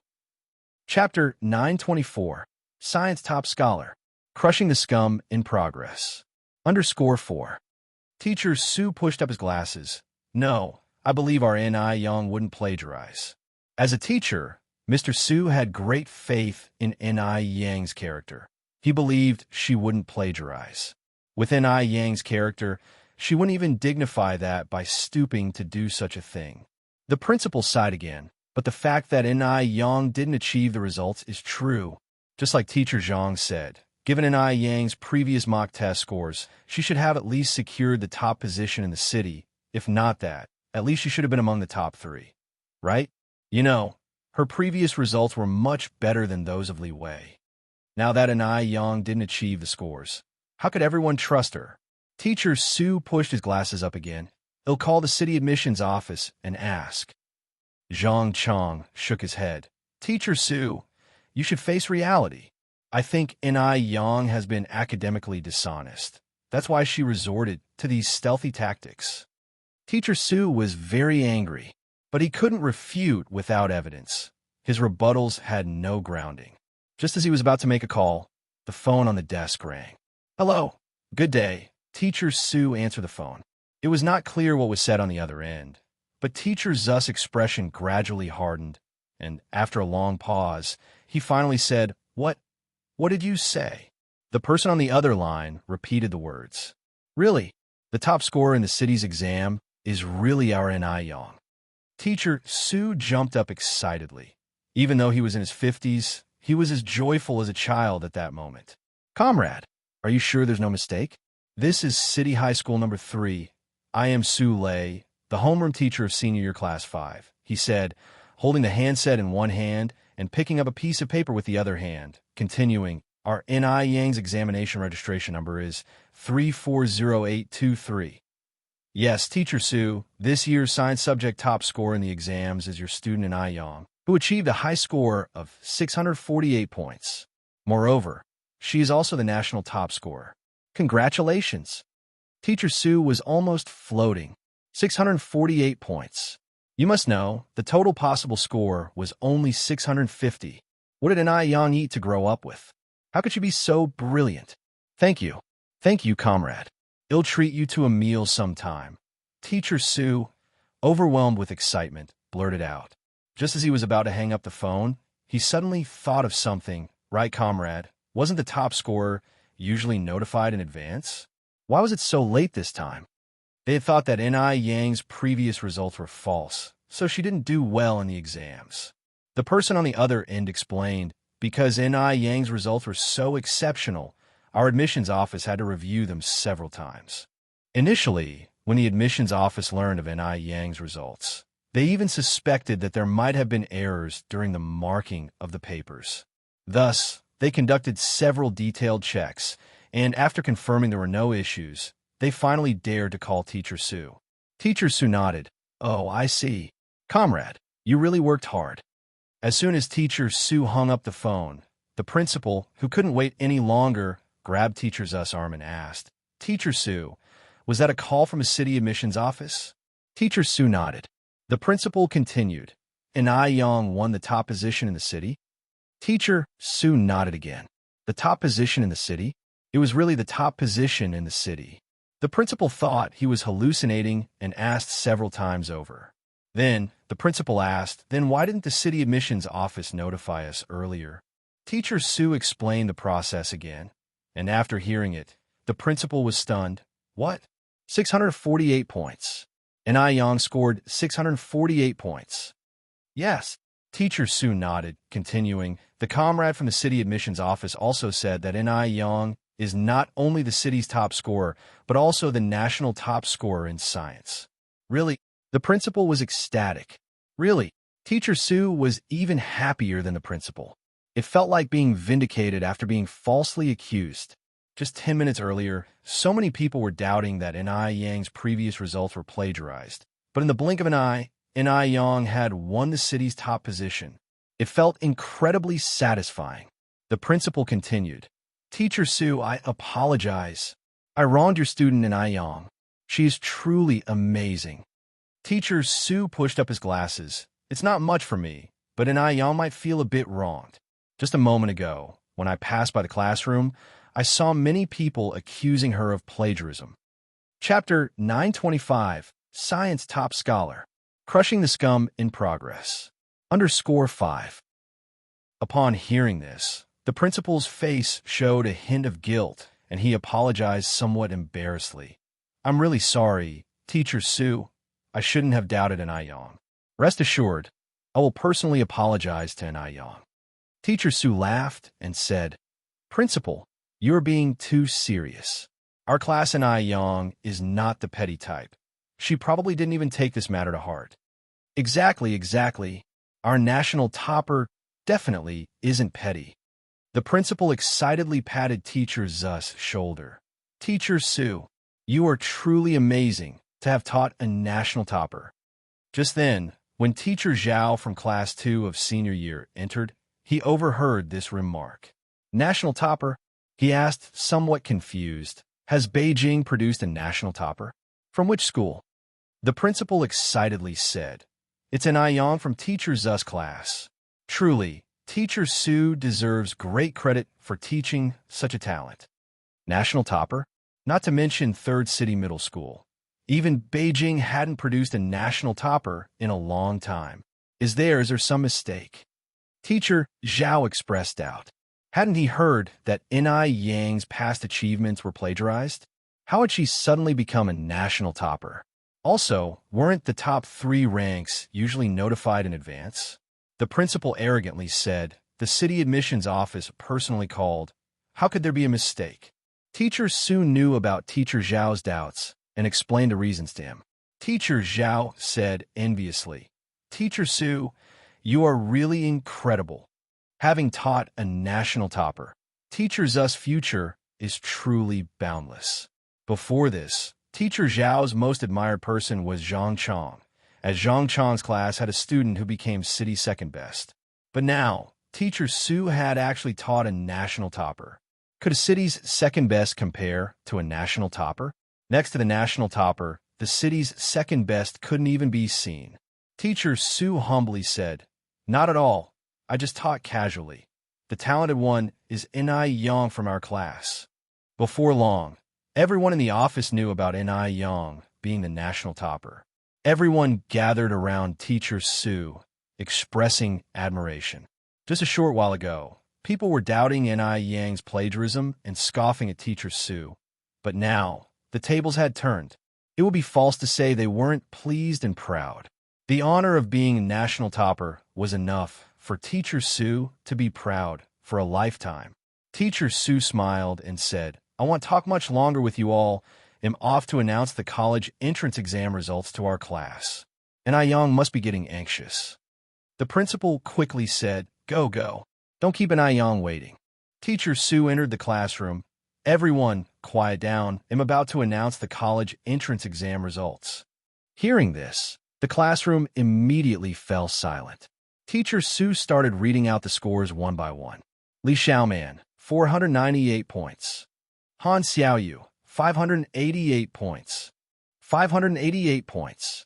Hearing the score, Han Xiaoyu was thrilled, hugging Ai Yang tightly. Yang, pinch me, see if I'm dreaming. Although Han Xiaoyu's usual test scores were not low, the college entrance exam papers were very tough this time, and high scores were generally rare. This was Li Wei, with a score of 608, managed to secure the second-best rank in science. 588 points had just touched a cutoff line. How could Han Xiaoyu not be thrilled? Enai Yang smiled and pinched her cheek. Relax, you're not dreaming. Zhou Shumei sat right behind them. TSK, what's there to be proud of? Cheating dog. Enai Yang didn't pay her any mind. On stage, Teacher Su continued announcing the scores. Zhou Shumei, 591 points. Zhou Shumei scored 3 points higher than Han Xiaoyu. She was extremely proud, waving her score sheet in front of Enai Yang and whispered, "See? 591 points. Jealous. Our school's number one?"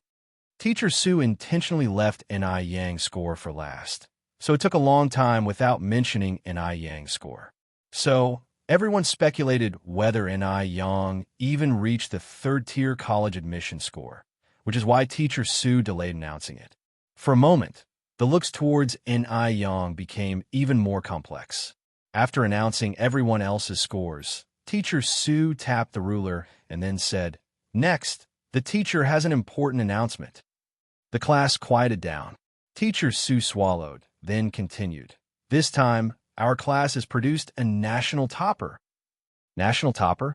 As these words were spoken, everyone's expressions varied. Chapter 926, Science Top Scholar. Crushing the Scum in Progress. Underscore 6. All the scores were reported, and their class didn't have a single person who scored over 600. Who could the national top scorer be? Could Teacher Su be dreaming? It was at this moment, Han Xiaoyu suddenly realized that there was still one person whose score hadn't been announced. She turned her head to look at Enai Yang. Yang, could it be you were the national top scorer? Because the classroom was particularly quiet, Han Xiaoyu's voice seemed especially loud. Upon hearing this, Zhou Shumei burst out laughing. Han Xiaoyu, are you dreaming? She could be the first in the nation? Everyone knows that high scorers get notified early. There's no way the runner-up from the class next door has appeared, and the top scorer of the city hasn't. Logically, the top scorer of the National College entrance examination should be notified even earlier. Following Zhou Zuimai's laughter, other students in the class also laughed along. Teacher Su, stop joking around with us. Who in our class could possibly be the national top scorer? Teacher Su pushed his glasses up and said with a smile, I am not joking with you guys. The person who is the national top scorer is Enai Yang. As he spoke, Teacher Su personally brought the score report to Enai Yang. Enai Yang, congratulations. You achieved an outstanding score of 648. Not only are you the science top scorer of our city, but also the national science top scorer. Enai Yang was still a bit stunned at this moment. She knew her scores weren't too bad, but she had never imagined that she would accidentally become the number one in science. Thank you, Teacher Su. Enai Yang stood up and reached out with both hands to receive the score report. The classroom, which was somewhat noisy, suddenly quieted down. 648 points. 648 points. What did 648 points represent? It meant that Enai Yang must have scored full marks in at least 5 subjects. That was terrifying. The students who had mocked Enai Yang were now frozen, faces full of complex expressions, especially Zhou Shumei, whose face had all the colors of the rainbow, looking extremely amusing. Just now, she had been so proud of her 591 points, not expecting that Enai Yang would become the city's top scorer in an instant. Moreover, she had just viciously mocked Enai Yang. Now her face was in unprecedented pain, and it was especially hard for her to digest. Why did Enai Yang get to be first? Did she cheat? But there was absolutely no chance of cheating in the college entrance examination. Zhou Shumei was suffering so much. Her heart twisted with envy. Teacher Su brought over an exaggeratedly big red flower and wanted Enai Yang to wear it. However, Enai Yang kindly refused. Being humble at the right time was still necessary. Teacher Su didn't insist on Enai Yang wearing it. Not wearing the big red flower couldn't take away the fact that she was the national top scorer. After announcing the scores, Teacher Su led everyone out to take the graduation photo. Yang, you have to treat me to a meal. You definitely have to. Han Xiaoyu was even happier than if she had become the national top scorer herself. She just knew Ai Yang hadn't cheated. It was all about winning that pride. Of course, that's a given. Tell me, where do you want to eat? Han Xiaoyu said with a smile. I can pick anywhere. Of course. And Ai Yang nodded. Han Xiaoyu said, then, could I pick National Beauty for a big meal? And Ai Yang nodded. No problem at all. Seeing Ai Yang agree so earnestly, Han Xiaoyu laughed. I'm just joking with you. I've heard that National Beauty is not only super expensive, but it also requires a membership card. Otherwise, you have to wait in line. It's not a place that just anyone can go into so easily. You treating me to a bowl of noodles would be great. Han Xiaoyu was just teasing Ai Yang, never intended to really go to Gus Tianxiang for a meal. Ai Yang smiled and said, I was just joking with you too. She planned to give Han Xiaoyu a surprise quietly. When they went out to take their graduation photos, a bunch of journalists were interviewing the salutatorian, his family, as well as Zhang Chang at the campus gate. Li Wei saw Ai Yang and her classmates walking from that direction, his face full of a sense of superiority. Ai Yang must be envious of him now. After all, he was the salutatorian. But some things, even if envy, could not be obtained. Just then, a journalist extended the microphone and asked, Li Wei, as our city's salutatorian, can you tell us about your self-awareness? Li Wei was about to answer when a large group of journalists surged in from outside, and he was startled. Were all these journalists here to interview him? It must be so. After all, he was the city's salutatorian, a rare genius seen once in a century. Thinking this, Li Wei straightened his collar. He wanted to be on television in his best spiritual state, because then everyone in the country, including Ai Yang, would see him. Just as Li Wei was about to answer the journalist's question, the journalist's pager suddenly rang. The journalist glanced at the pager, and his excited expression changed. Oh my God, the national top scholar. It's been years since Beijing produced a national top scholar. Everyone wanted to interview this national top scholar first. The journalist quickly pulled the microphone away from Li Wei and ran with the others towards the campus. Li Wei was dumbfounded. Weren't these people here to interview him, the national top scholar? Did someone from City Number 3 High School become the national top scholar? Li Wei suddenly felt his brain wasn't quite keeping up. Did their school really produce a national top scholar? That shouldn't be right. If there really was a national top scholar, one would expect the news to have been posted earlier, not waited until now. Qian Jinfeng very dissatisfiedly said, What are these journalists doing? Have they gone mad? Xiao Wei, don't pay any attention to them later when they come begging to interview you. Zhang Chang also felt quite baffled. Because he was so eager to come out for the interview, Zhang Chang completely missed the news about Ai Yang being the national top scholar. At that moment, a breathless journalist stopped in front of Li Wei and took out a microphone. Hello, student. Are you Li Wei, the salutatorian of the science division in Beijing this year? Subsequently, many other journalists also took out their microphones. Seeing this, Li Wei breathed a sigh of relief. It seemed there were still people who wanted to interview him. Those journalists must have made a mistake. They would come back soon. Li Wei straightened his back and continued. Yes, I am Li Wei. Qian Jinfeng hurried over and said, I am Li Wei's mother, Qian Jinfeng. The salutatorian is my son. It was her first time on television, and Qian Jinfeng was particularly excited, even wearing light makeup and a skirt she usually didn't wear. She couldn't wait to announce to the whole world that she had a son who had become the salutatorian. Li Dongliang, of course, wouldn't miss this good opportunity to be on TV. I'm the father of the salutatorian, Li Dongliang. Zhang Chang cleared his throat. I am the homeroom teacher of student Li Wei. The journalist continued. Li Wei, do you know the national top scholar in Ai Yang? Are you in the same class as her? What's her usual attitude towards studying like? How much do you know about her? Chapter 927. Just like this, conquered by you. Although we couldn't interview the national top scholar, interviewing a fellow alumnus is also possible. Perhaps the alumnus knows some exclusive news. Upon hearing this, Li Wei was stunned. What? He only felt a buzzing noise around his ears. The national top scholar? Ni Yang is the national top scholar? Was he experiencing auditory hallucinations? The others around him wore the same expression as Li Wei. Seeing that Li Wei hadn't spoken for a while, the journalist continued. Student, Li Wei, are you listening? Li Wei then came to his senses. I'm listening. The journalist repeated the previous question. Li Wei didn't answer the journalist's question, but instead asked, Ni Yang scored the national top scholar? This was simply too unbelievable. How could Ni Yang possibly score the national top scholar? What in the world was going on?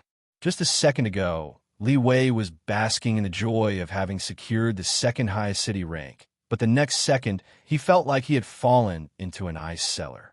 A chill spread throughout his body. Zhang Chong beside him was completely flustered.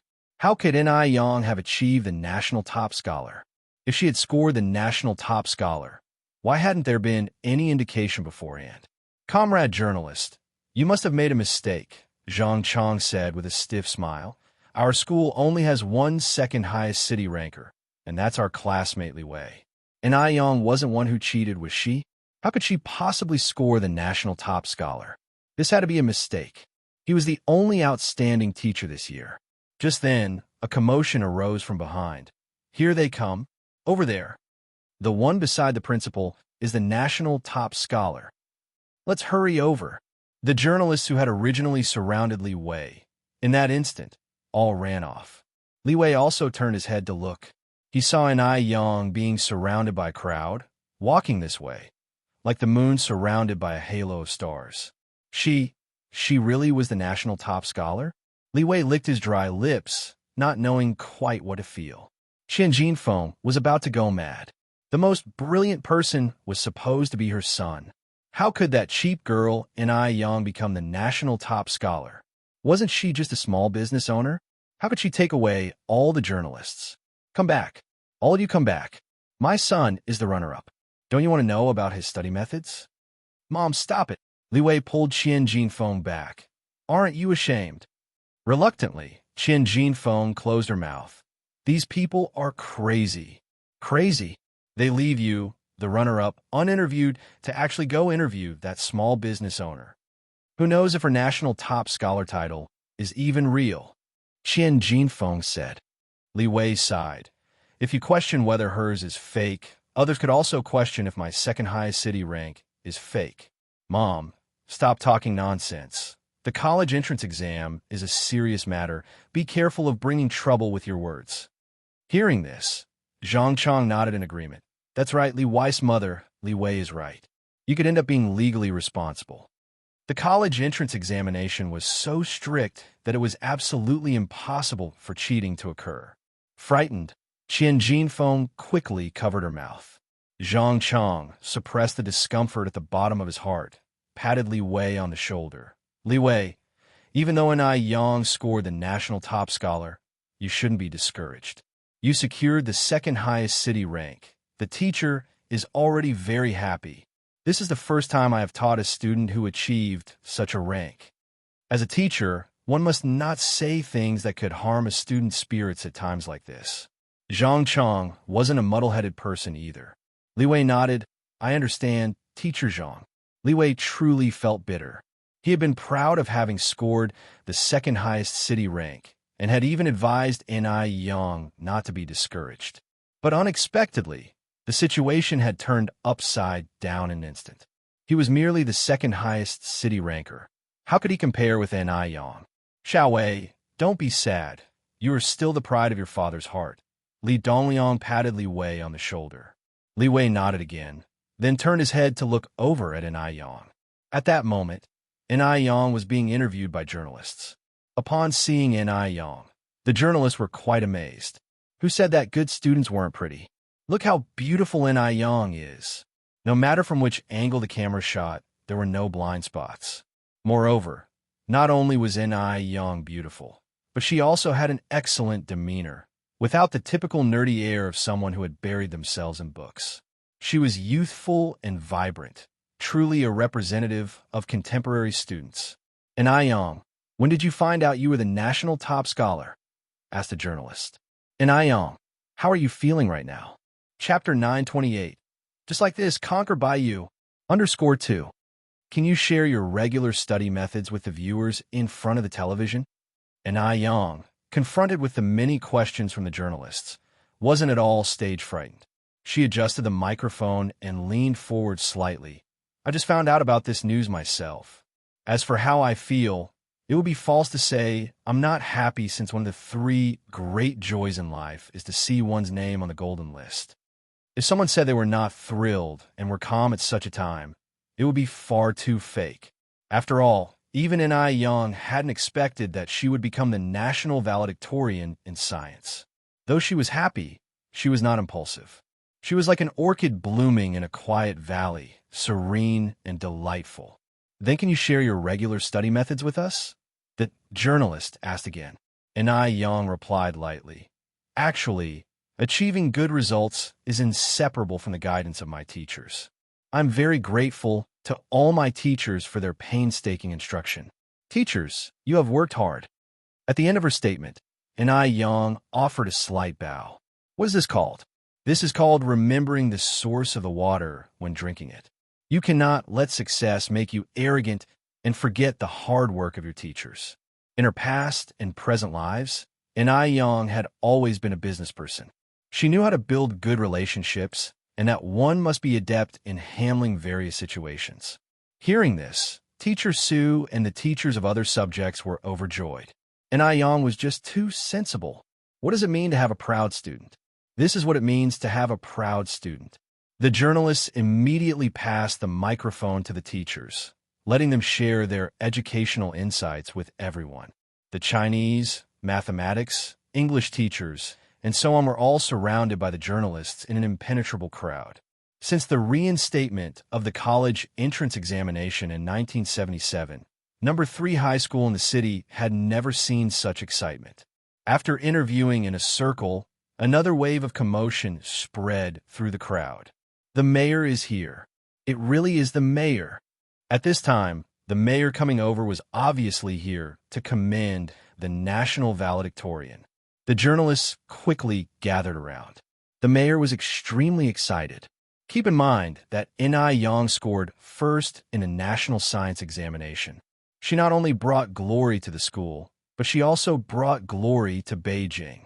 Besides, In-ai Yang's total score was 648 points. There was a 20-point gap between her and the second place. Yet between the second and the third place, there was only a 2-point gap, and only a 1-point gap between the third and the fourth place. The gaps between the fourth, fifth, and subsequent places were at most 3 points. But In-ai Yang had outpaced them all by a long shot. It goes without saying how formidable In-ai Yang's ability really was. Hello, In-ai Yang. The mayor extended his hand.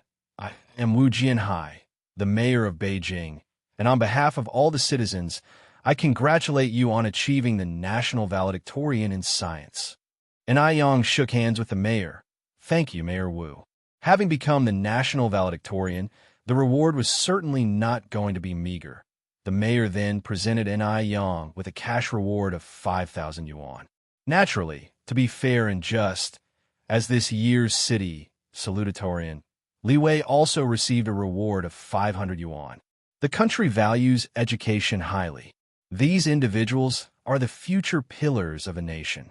Clutching the 500 yuan in his hand, Li Wei couldn't quite pinpoint his feelings.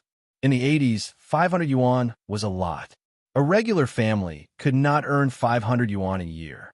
If it had been an hour earlier, Li Wei would certainly have been overjoyed. But now, he couldn't feel happy at all. Compared to In-ai Yang's 5,000 yuan, what was his 500 yuan? He felt like a complete joke. Li Wei jerked off the big red flower from his chest, just about to throw it into the trash. But as he reached out halfway, it was as though he reconsidered something and withdrew his hand, putting the flower back on. Today was his high school graduation day, and if this act was spotted by others, it might invite criticism. He couldn't be like this. Although he did not score as well as In-ai Yang, he was still the salutatorian, and he could not lose his dignity. After composing himself, Li Wei approached In-ai Yang. In-ai Yang, congratulations to you. Thank you. and Ai Yang smiled faintly. As Li Wei was about to say more, he was abruptly pulled away by Qian Jinfeng. So, the national valedictorian is a big deal, huh? The wheel turns. What's on top today may be on the bottom tomorrow.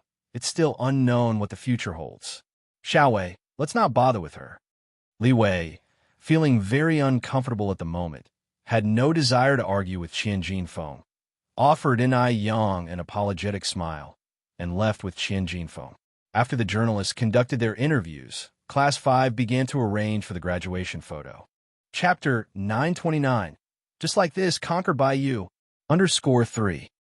In an era where communication technology was not advanced, graduation photos were still very important. After today's farewell, some people might never have the chance to meet each other again in their lifetime. Unlike later generations, where you can keep in touch through WeChat, QQ. Back then, even big cell phones weren't produced yet. Hence, Ai Yang brought her family's camera specially today. After the graduation picture, she could also take individual photos with other classmates. Yang, take several more pictures for us, Han Xiaoyu urged as she and a female classmate struck the classic scissor hands pose. Okay, and Ai Yang pressed the shutter and took several shots. At that time, not many families could afford a camera, so more and more classmates came to Ai Yang for photos. Ai Yang did not refuse anyone, fulfilling everyone's requests regardless of gender. After the photos, Ai Yang also collected everyone's home addresses, planning to mail the developed pictures later. Seeing that Ai Yang was also going to handle the mailing, classmates started offering money. Film for the camera and postage costs money, doesn't it? Ai Yang declined with a smile. Consider it a graduation gift for me.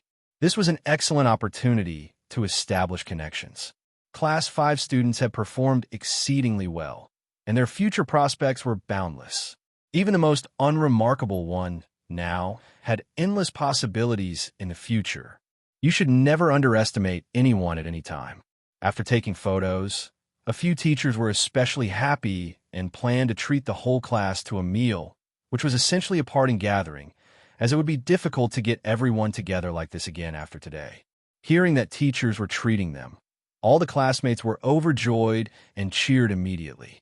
Several teachers took everyone to a state-owned restaurant. Though teachers' salaries weren't high at the time, their class had a country's top scorer, and the overall college entrance rate was very good, so there would definitely be rewards from above. Hence, the teachers didn't skimp on ordering. Anything on the menu was fair game, and they ordered more than 20 dishes of meat alone. With 60 people in Class 5, plus the teachers making it over 60, 20 dishes wasn't a lot for teenagers with big appetites. When life is successful, one should enjoy to the fullest. Ai Yang was the star of the gathering. She raised her glass and toasted everyone. Thank you for looking after me this past year, teachers and classmates. They'll drink to that first. A full glass of white liquor, and Ai Yang didn't even frown as she downed it. Being a successful business person, how could she not drink? Ai Yang's tolerance was honed in her past life. Seeing Ai Yang so hearty, her classmates at the table were astounded. Ai Yang, you really can hold your liquor? Wow. Ai Yang, I thought you didn't drink. Ai Yang was so beautiful. Who knew she could drink too? It was really surprising. The teachers were also surprised, fearing that their own tolerance might not match Ai Yang's. Ai Yang smiled and said, my mother also has good tolerance, probably it's genetic. After a round of toasts, everyone began to feast heartily. Current times, everyone's home food was generally not rich, but today's meal with meat and alcohol made them extremely happy. The mood was infectious, and even the girls who usually abstained from alcohol began toasting each other. An hour later, everyone was slightly tipsy. As they ate, the atmosphere suddenly turned sentimental. After all, after this meal, everyone would be going their separate ways. Groups of classmates started sharing their heartfelt thoughts, unable to part from each other. Yang, which university are you applying to? Han Xiaoyu asked Ai Yang. Yihui University, Ai Yang replied. Since Yihui University was in Beijing, it was easier for Ai Yang to look after her business. Han Xiaoyu sighed. If only my scores could reach the threshold, I would apply to Ihua University too. Unfortunately, her scores were just enough for a first-tier university. And Yang lifted her glass, her lips curving into a light dimple. Don't worry, Xiaoyu. We're both in Beijing, and we'll have plenty of opportunities to meet in the future. Rest assured, our friendship will never change, no matter what. Han Xiaoyu raised her glass to Yang's. You're right, Yang. No matter what, our friendship will always remain the same. With that, Han Xiaoyu also emulated Yang, finishing her drink in one gulp. Chapter 930. Just like this, I am conquered by you. Underscore 4. The cheap liquor burned as it went down, inexplicably choking. Han Xiaoyu's eyes reddened from the choking, and she hugged Yang tightly. Yang, I've decided I'm going to Normal University in Beijing and become a teacher. It'll teach a batch after batch of national top scholars. Good, and Yang nodded. Dinner lasted more than 2 hours before finally breaking up. On the way back, Teacher Su found Yang alone. Yang, are you going to apply for Ihua University? Yang nodded yes. Teacher Su continued. Principal said that with your grades, going to Harvard would be no problem at all. Haven't you considered Harvard? Yang not only had no problems getting into Harvard, but Harvard would also waive all tuition and fees, provide free room and board, and once Yang filled out the application for Harvard, her household registration would also be transferred to M country along with her student status, making her an official citizen of M country. This was something many people yearned for, but couldn't achieve, and yet Yang was actually considering Ihua University. Ihua University was very good, too, but Harvard was, after all, world-ranked, and the difference between these two prestigious universities was significant. Yang smiled and said, Ihua is quite good. Besides, my parents are both in Beijing, and I don't want to go too far away. Teacher Su nodded his head. Actually, thinking from another angle, Yang's choice of Ihua University wasn't bad either, as she would be able to contribute to the country after graduation. If she went abroad, with her talents, America would surely do everything possible to keep her. In that case, the country would lose a talent. When Yang got home, the family hadn't started dinner yet. Everyone was waiting for Yang to come back and dine together.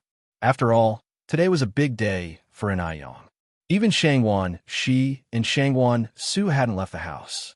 Seeing that Yang came back so late, everyone thought that Yang might not have performed very well, and they didn't dare to ask directly about her scores for fear of discouraging her. Grandpa Zheng smiled and said, Yang's back, come and eat. Yang said in surprise, Grandpa, you haven't eaten yet? I'm so sorry, it's all my fault. I got carried away and forgot you were all waiting for me at home. Please go ahead and eat. Yang truly hadn't expected everyone to be waiting at home for her to have dinner together. If she had known this, she would have called ahead no matter what. Excited? Grandpa Zheng was taken aback. Could it be that Yang had done well? Otherwise, why forget to call home being so excited? Yang, how did you do? Grandpa Zheng asked. Yang smiled mysteriously. Grandpa, have you got that cart of firecrackers ready? A cart of firecrackers. Upon hearing this, Grandpa Zheng couldn't believe his ears. Yang, did you get into first-tier university? Yang shook her head, no. The smile stayed on Grandpa Zheng's face. It's okay if it's not first-tier. Even getting into second-tier university is enough for me to buy a cart of firecrackers. Yang smiled and said, Grandpa, I didn't get into a second-tier university either. Then what did you get into? Grandpa Zheng asked in confusion. Third tier. Grandma Zheng interrupted Grandpa Zheng. You old fool. Is it not a university if it's not one of those tiers? As far as I'm concerned, as long as she gets into any university, that's fine. What's all this about second tier and third tier?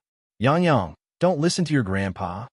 Grandma Zheng was a very cultured person and rarely used foul language. Today, she had been irritated by Grandpa Zheng. She was afraid Grandpa Zheng might hurt Yang's self-esteem. Yang looked up at the people by the table. Grandma, Grandpa, Grandma, parents, big brother, sister Xiaoxi, I scored 648 points in total and am this year's science top scholar. As soon as these words came out, the room went silent instantly. Science top scholar? and I Yang actually became the science top scholar. Was this an illusion? What? Grandpa Zheng grabbed an I Yang's hand. Yang Yang, what did you say? Grandpa, you heard right. I'm this year's science top scholar, and I Yang said. Grandpa Zheng's voice trembled. Top scholar? Yes, and I Yang nodded. Goodness. Science top scholar. Yang Yang, you're not joking with us, are you? Grandpa Zheng was so excited he was almost incoherent. No, and I Yang shook her head. Shangguan, she stood up excitedly. Is it our city's science top scholar? And I Yang smiled and said, the national science top scholar. National? My goodness. Grandpa Zheng's eyes welled up with excitement. This must be Grandpa Zheng's ancestors blessing the Zheng family. They'll go notify our relatives right away. Grandma Zheng quickly headed upstairs. Chapter 931. Just like this, I am conquered by you. _5. I also need to tell Furong and the others. Old Lady Shangguan also stood up. The two elders couldn't wait to announce it to the world. Shangguan Su stood up and said, Yang Yang, congratulations. When you become successful, you can't forget your big brother. And I Yang smiled and said, don't worry, I definitely won't. And Suihua looked at I Yang, feeling a flood of emotions. Her eyes slightly reddened. Shangguan Hui knew I Yang was smart. From the start, he knew I Yang wouldn't perform poorly, but he never expected that I Yang would actually top the national science exam. This kid had completely exceeded his expectations. Shangguan Hui smiled and said, Yang Yang, with your scores, getting into Harvard is no problem at all. It seems this year, Beijing University, Ewha University, and Harvard will have a tough competition over you. There are many top scorers, but national top scores are only 2 each year. All the major universities are vying for them. The lengths they go to snatch the top scores each year are simply endless. And I Yang said, I don't want to go abroad. I want to attend Ewha University. Ewha University? Shangguan Hui was surprised since he was a professor at Ewha University. And I Yang nodded. Ewha University is a century-old institution with strong faculty and a key university. Moreover, it's close to home, so I want to go to Ewha University. In I Yang's opinion, Ewha University was not inferior to Harvard. In his past life, some students from Harvard didn't even match up to those from Ewha. As long as you study well, it's the same wherever you are. Shangguan Hui nodded. That's great. He'll go back and talk to our principal. He'll probably be overjoyed. And I Yang scored the top national science spot, and the entire Anai family was extremely happy. At night, the news was broadcast on time. Grandpa Zheng, Grandma Zheng, and Old Lady Shangguan sat in front of the TV, glued to the screen, afraid of missing anything. After a while, Grandma Zheng excitedly pointed at the TV and said, Here it comes. Here it comes. Yang Yang is on. Ting Ting. De Hui. Xiaoxiu. Xiaoxi. Come quickly. Yang Yang is on. Hearing her voice, Shangguan Hui and Ni Suihua dropped what they were doing and rushed over. Shangguan Su and Shangguan Shi also ran over. The calmest person in the family was Ni Yang. Having been a frequent guest on TV in his past life, he was quite used to it. Old Lady Shangguan picked up the phone and dialed Shangguan Furong. Furong, you better turn on the TV right now. Yang Yang is already on. Shangguan, she rested her chin on her palms and watched Ni Yang on TV. Yang Yang, Yang Yang, is that male classmate over there from your class? And I Yang turned his head. Seems like he's from an next class. Although he didn't spend much time in class, he still recognized his classmates. Shangguan, she poked I Yang's arm. I noticed he keeps sneaking glances at you. Does he have a crush on you? And I Yang crossed his arms and said narcissistically, very likely. After all, the people who like me could circle the earth 3 or 4 times holding hands. Haha, Yang Yang, you're really narcissistic. Grandma Zheng and Old Lady Shangguan were also amused by Ni Yang. This kid. Grandpa Zheng said seriously, Yang Yang, don't forget you already have a boyfriend now. You can't behave recklessly behind old success back. That's wrong. And I Yang, smiling, said, Grandpa, don't worry, I won't. I was just joking. Aren't you too unlovely? De Mingxian. Du Jiao Jiao was watching the news in the living room, just in time to catch the broadcast about this year's national science topper. Du Jiaojiao was about to remark, "This science topper is really good-looking." Looking closely, wasn't that Enai Yang? Damn, Enai Yang actually became the national top scorer in science. Du Jiaojiao hurriedly called out to Du Yi, Third brother, come here, something has happened." Du Yi walked out of the study room unhurriedly. "What's up? Look at the TV. Quick, look." Du Jiaojiao pointed at the TV. Du Yi, still calm and composed, appearing as if he had expected it all along, countered, "What's so strange about that?" Du Jiaojiao took a sip of water and then said, "Last time I heard Yang Yang say he doesn't go to school much, I thought his grades were poor. But it turns out, that looks can be deceiving." Du Yi glanced at her. "Looks can be deceiving? Isn't that a pejorative phrase?" Du Jiaojiao added, "What I mean is I didn't expect Enai Yang to be so good-looking and yet also perform so well academically. Aren't people with good grades usually nerds? Like Du Lei." Chapter 932. Just like this, I am conquered by you. _6.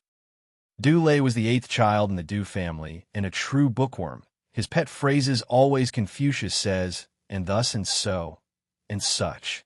And Yang didn't have a bit of this habit. Elder Du twirled his Buddha beads.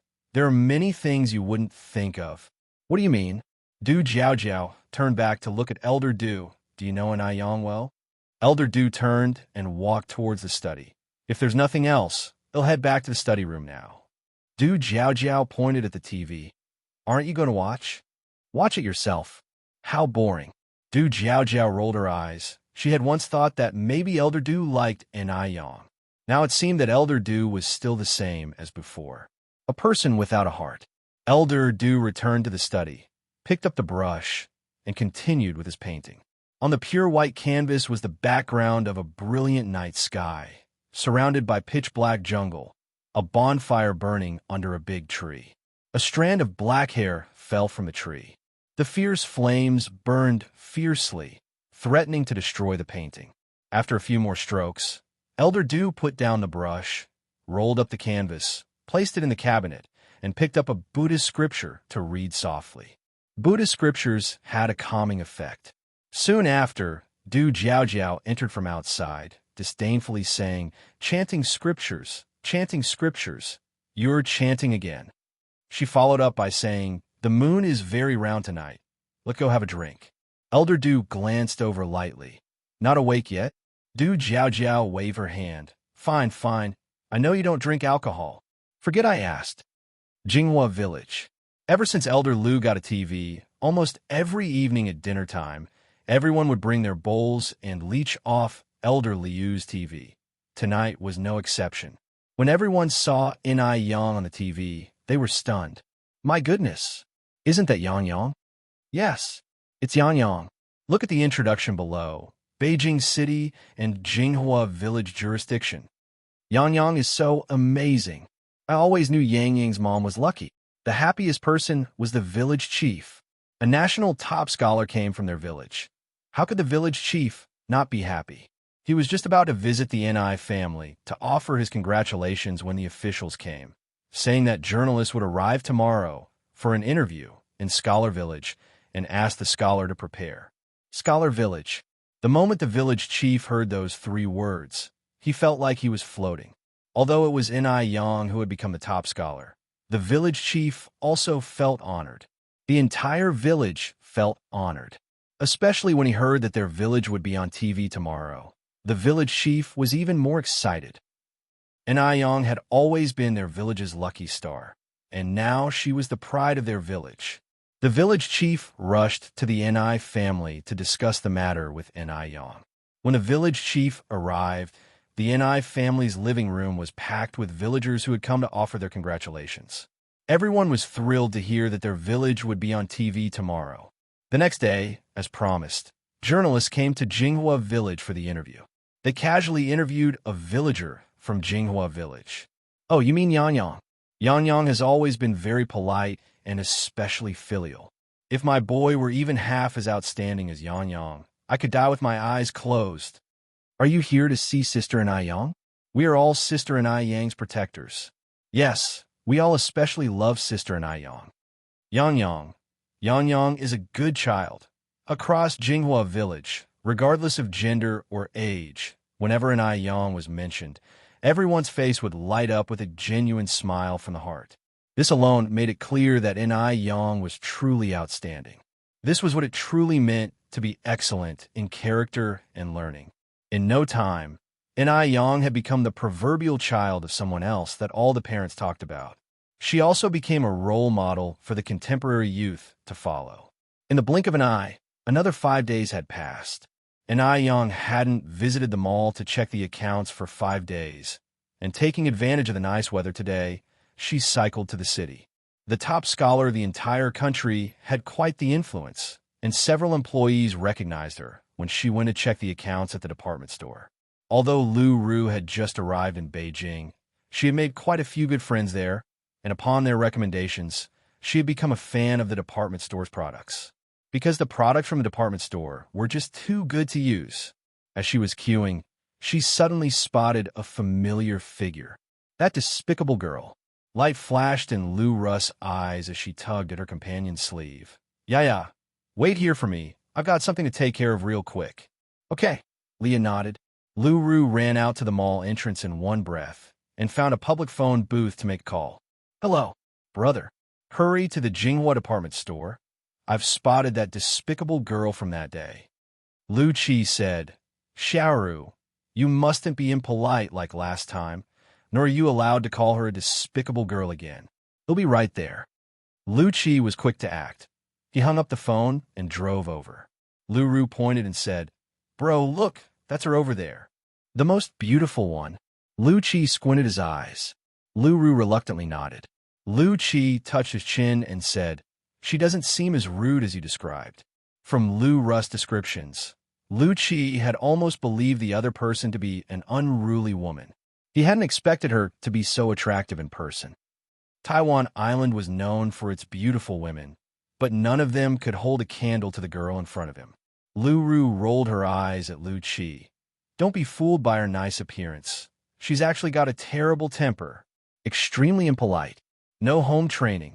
You'll see in a minute. Lu Qi continued, Just don't be too impulsive later. They'll have a proper talk with her.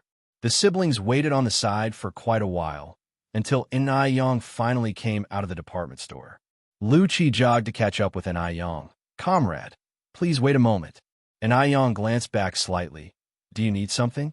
Lu Qi pulled over Lu Ru and continued. Comrade, this is my sister Lu Ru, and her brother Lu Qi, Qi as in the Qi used in a poet's writing and chess. I would like to apologize for my sister's behavior last time. I'm really sorry, comrade. Lu Ru was stunned on the side. Her brother was actually making her apologize to this despicable girl. Weren't they supposed to talk it out? Why apologize? It wasn't her fault. N.I. Yang sized up the siblings and had a pretty deep impression of Lu Ru.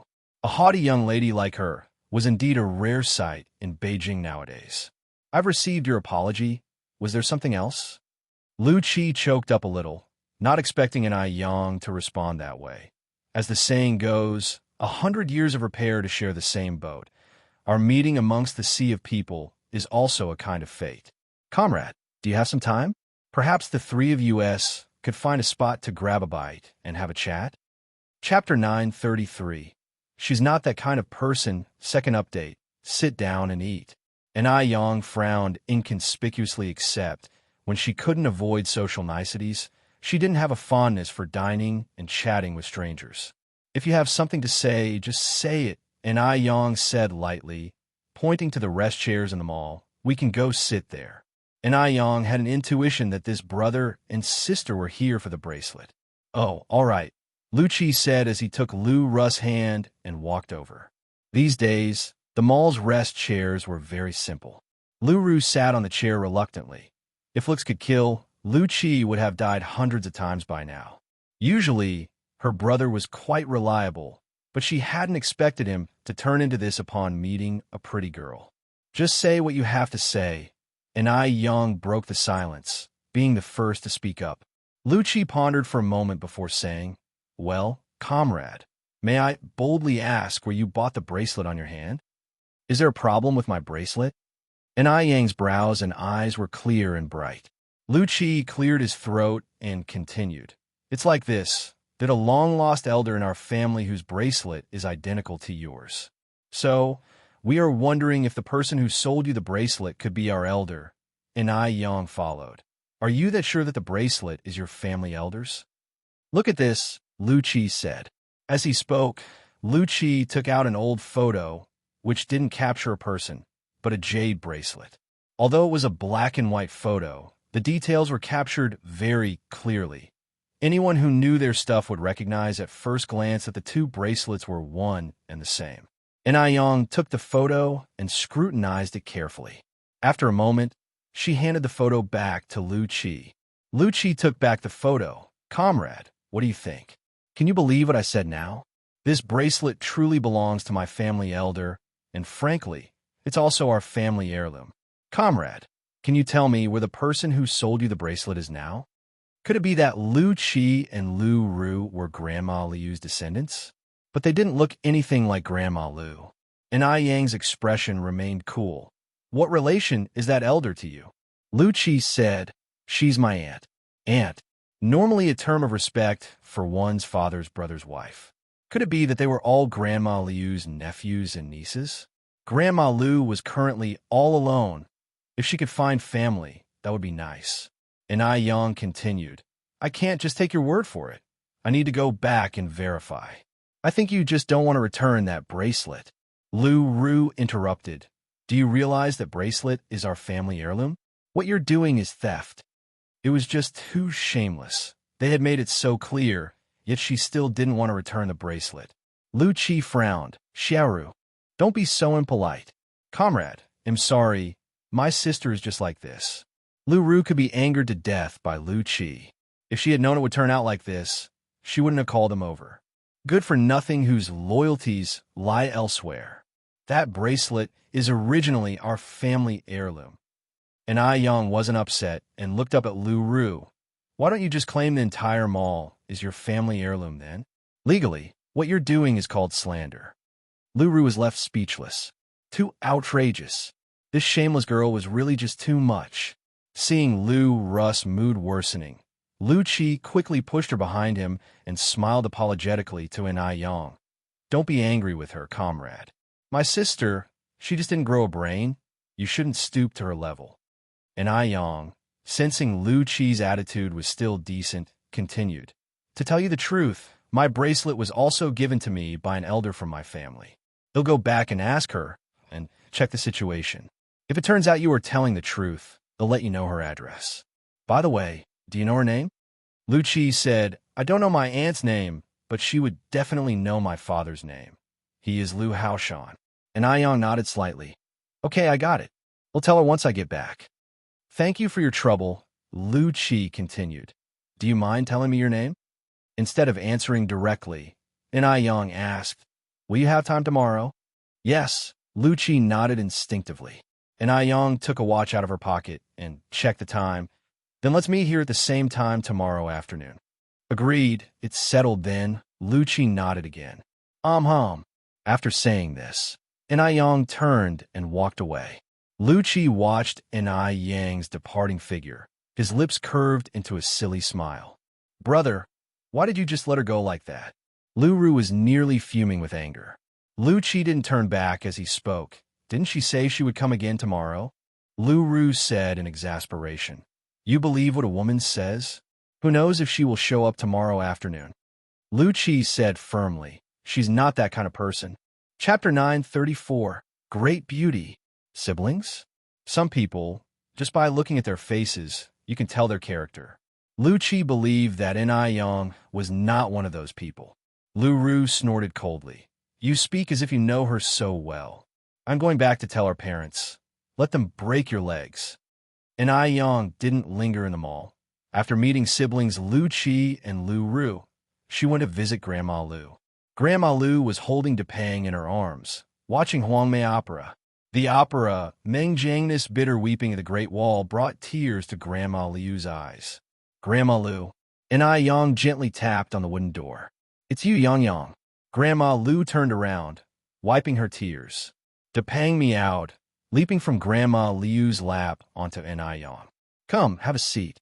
Grandma Lu patted the small bamboo chair beside her. Yang walked over and sat down. After some small talk, Yang brought up the important matter. "Grandma Lu, you know Lu Haoshan?" "Lu Haoshan?" Grandma Lu frowned. "I don't know him. Could you think about it a bit more?" Yang continued. Grandma Lu shook her head. "I still don't recognize that name, Yang. Why are you asking about this Lu Haoshan all of a sudden?" Then, Yang mentioned the matter concerning siblings Lu Qi and Lu Ru. "Their heirloom," Grandma Lu said angrily. "What kind of people are these siblings? When did my bracelet become their heirloom?" Yang, don't pay attention to them. This bracelet has always been mine. Nobody else's heirloom." Yang continued. "Grandma Lu, could it be possible that they're your long-lost relatives? Their father is called Lu Haoshan. Are you sure you don't know Lu Haoshan?" Grandma Lu firmly shook her head. "I may be old, but am not senile. I'm certain I do not know Lu Haoshan. I suspect they just want to swindle your bracelet. Yang, don't let them deceive you." Aside from her parents, Grandma Lu had 3 older brothers, 1 younger brother, 8 sisters-in-law, and about a dozen nieces and nephews, all lost during the war. Some died, some disappeared. That year of the war, Grandma Lu had been newly married when the sudden conflict took her husband's life. Whenever she recalled these memories, it became hard for Grandma Lu to breathe. Grandma Lu wiped her eyes, continuing, "Now, I'm just a lonely old widow. I don't have any relatives left," and Yang took out a handkerchief to wipe Grandma Liu's eyes. "Grandma Lu, don't be sad. Aren't you still have me?" "Yes." Grandma Lu nodded. She felt fortunate to have met Yang in her twilight years. Had it not been for Yang, she might have been gone from this world long ago. In old age, even a common cold or fever could be life-threatening. Once, Grandma Lu had lain in bed for 3 days with a fever. If Yang hadn't come to see her, the grass over her grave would be several meters high by now. That's why Grandma Lu had given Yang her most precious possession. She truly regarded Yang as her own granddaughter. Worried that Grandma Lu might miss out on meeting her relatives, Yang suggested, "Grandma Lu, how about I arrange a meeting for you? Better to recognize mistakenly than to miss out on a possible miracle." "I don't want to meet." Grandma Lu waved her hand. Decades have passed. If a miracle were to happen, it would have happened by now, not dragged out till today. Since Grandma Lu was unwilling to meet, Yang didn't say much more. The next day, Yang took a set of limited edition skincare products and punctually met at the mall as agreed.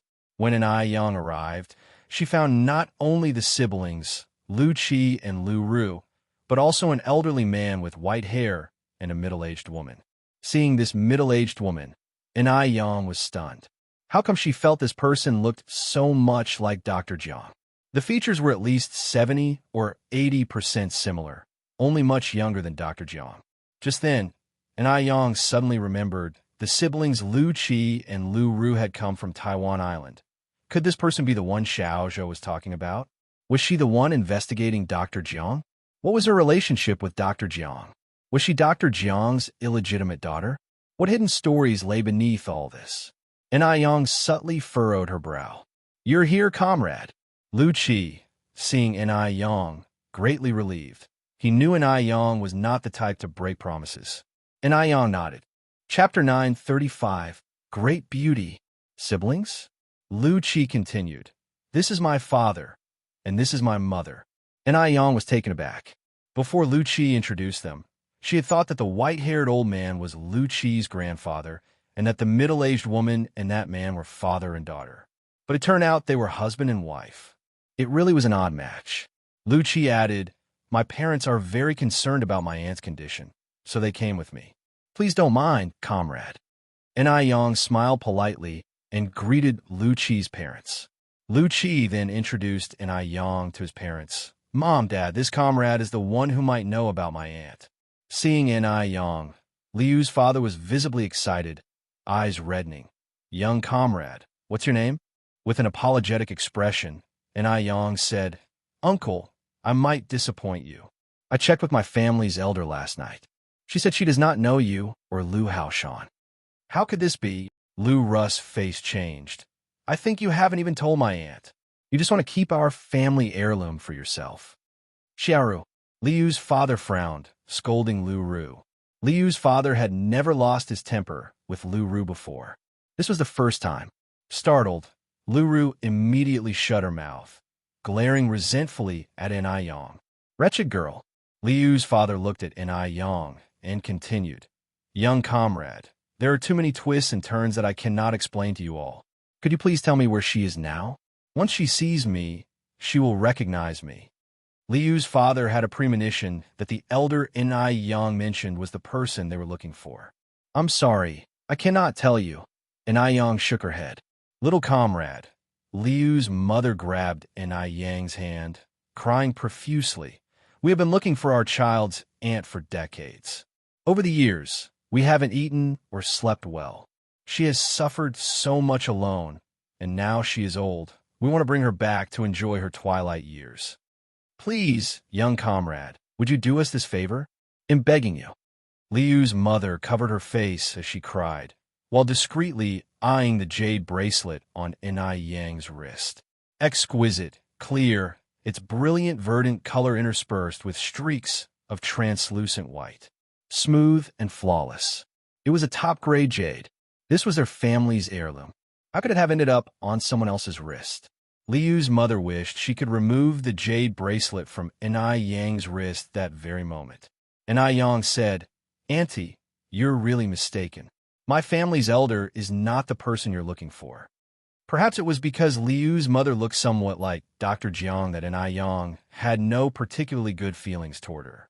Moreover, since Liu's mother was asking about Dr. Jiang's whereabouts, this meant Dr. Jiang must have some connection to her.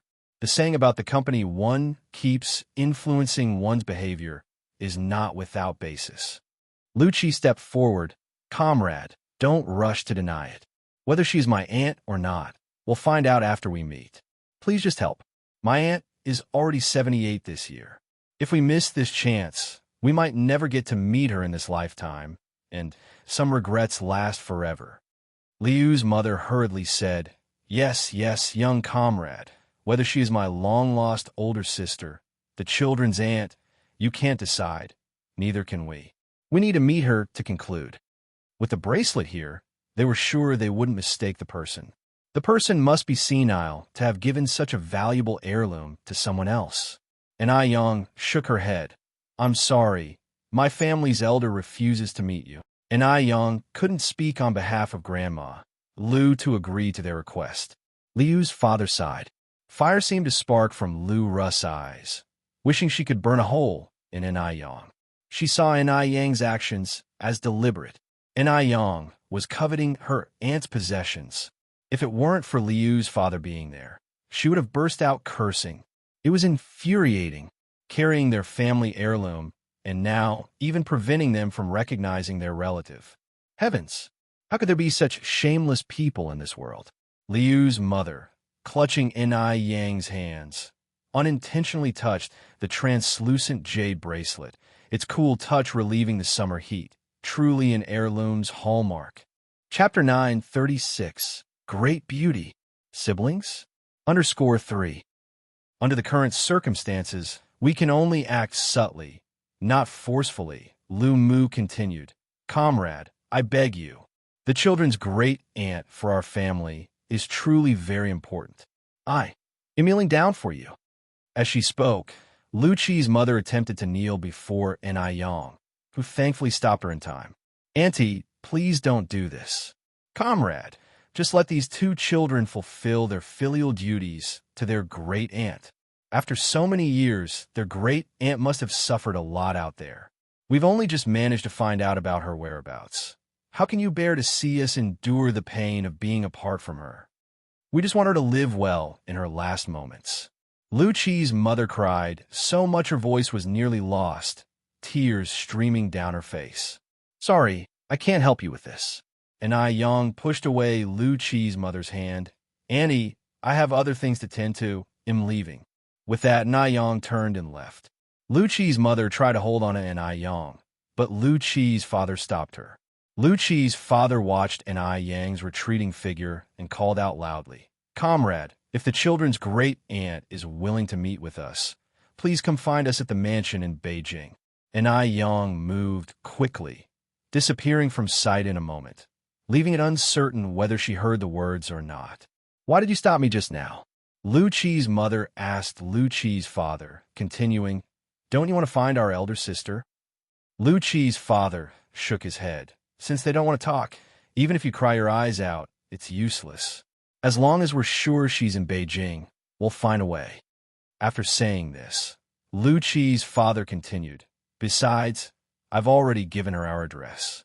If the children's great-aunt wants to see us, she will surely send her to find us." "Okay," Lu Qi's mother nodded. "Then all right, they'll listen to you." Lu Qi's mother was a particularly perceptive person.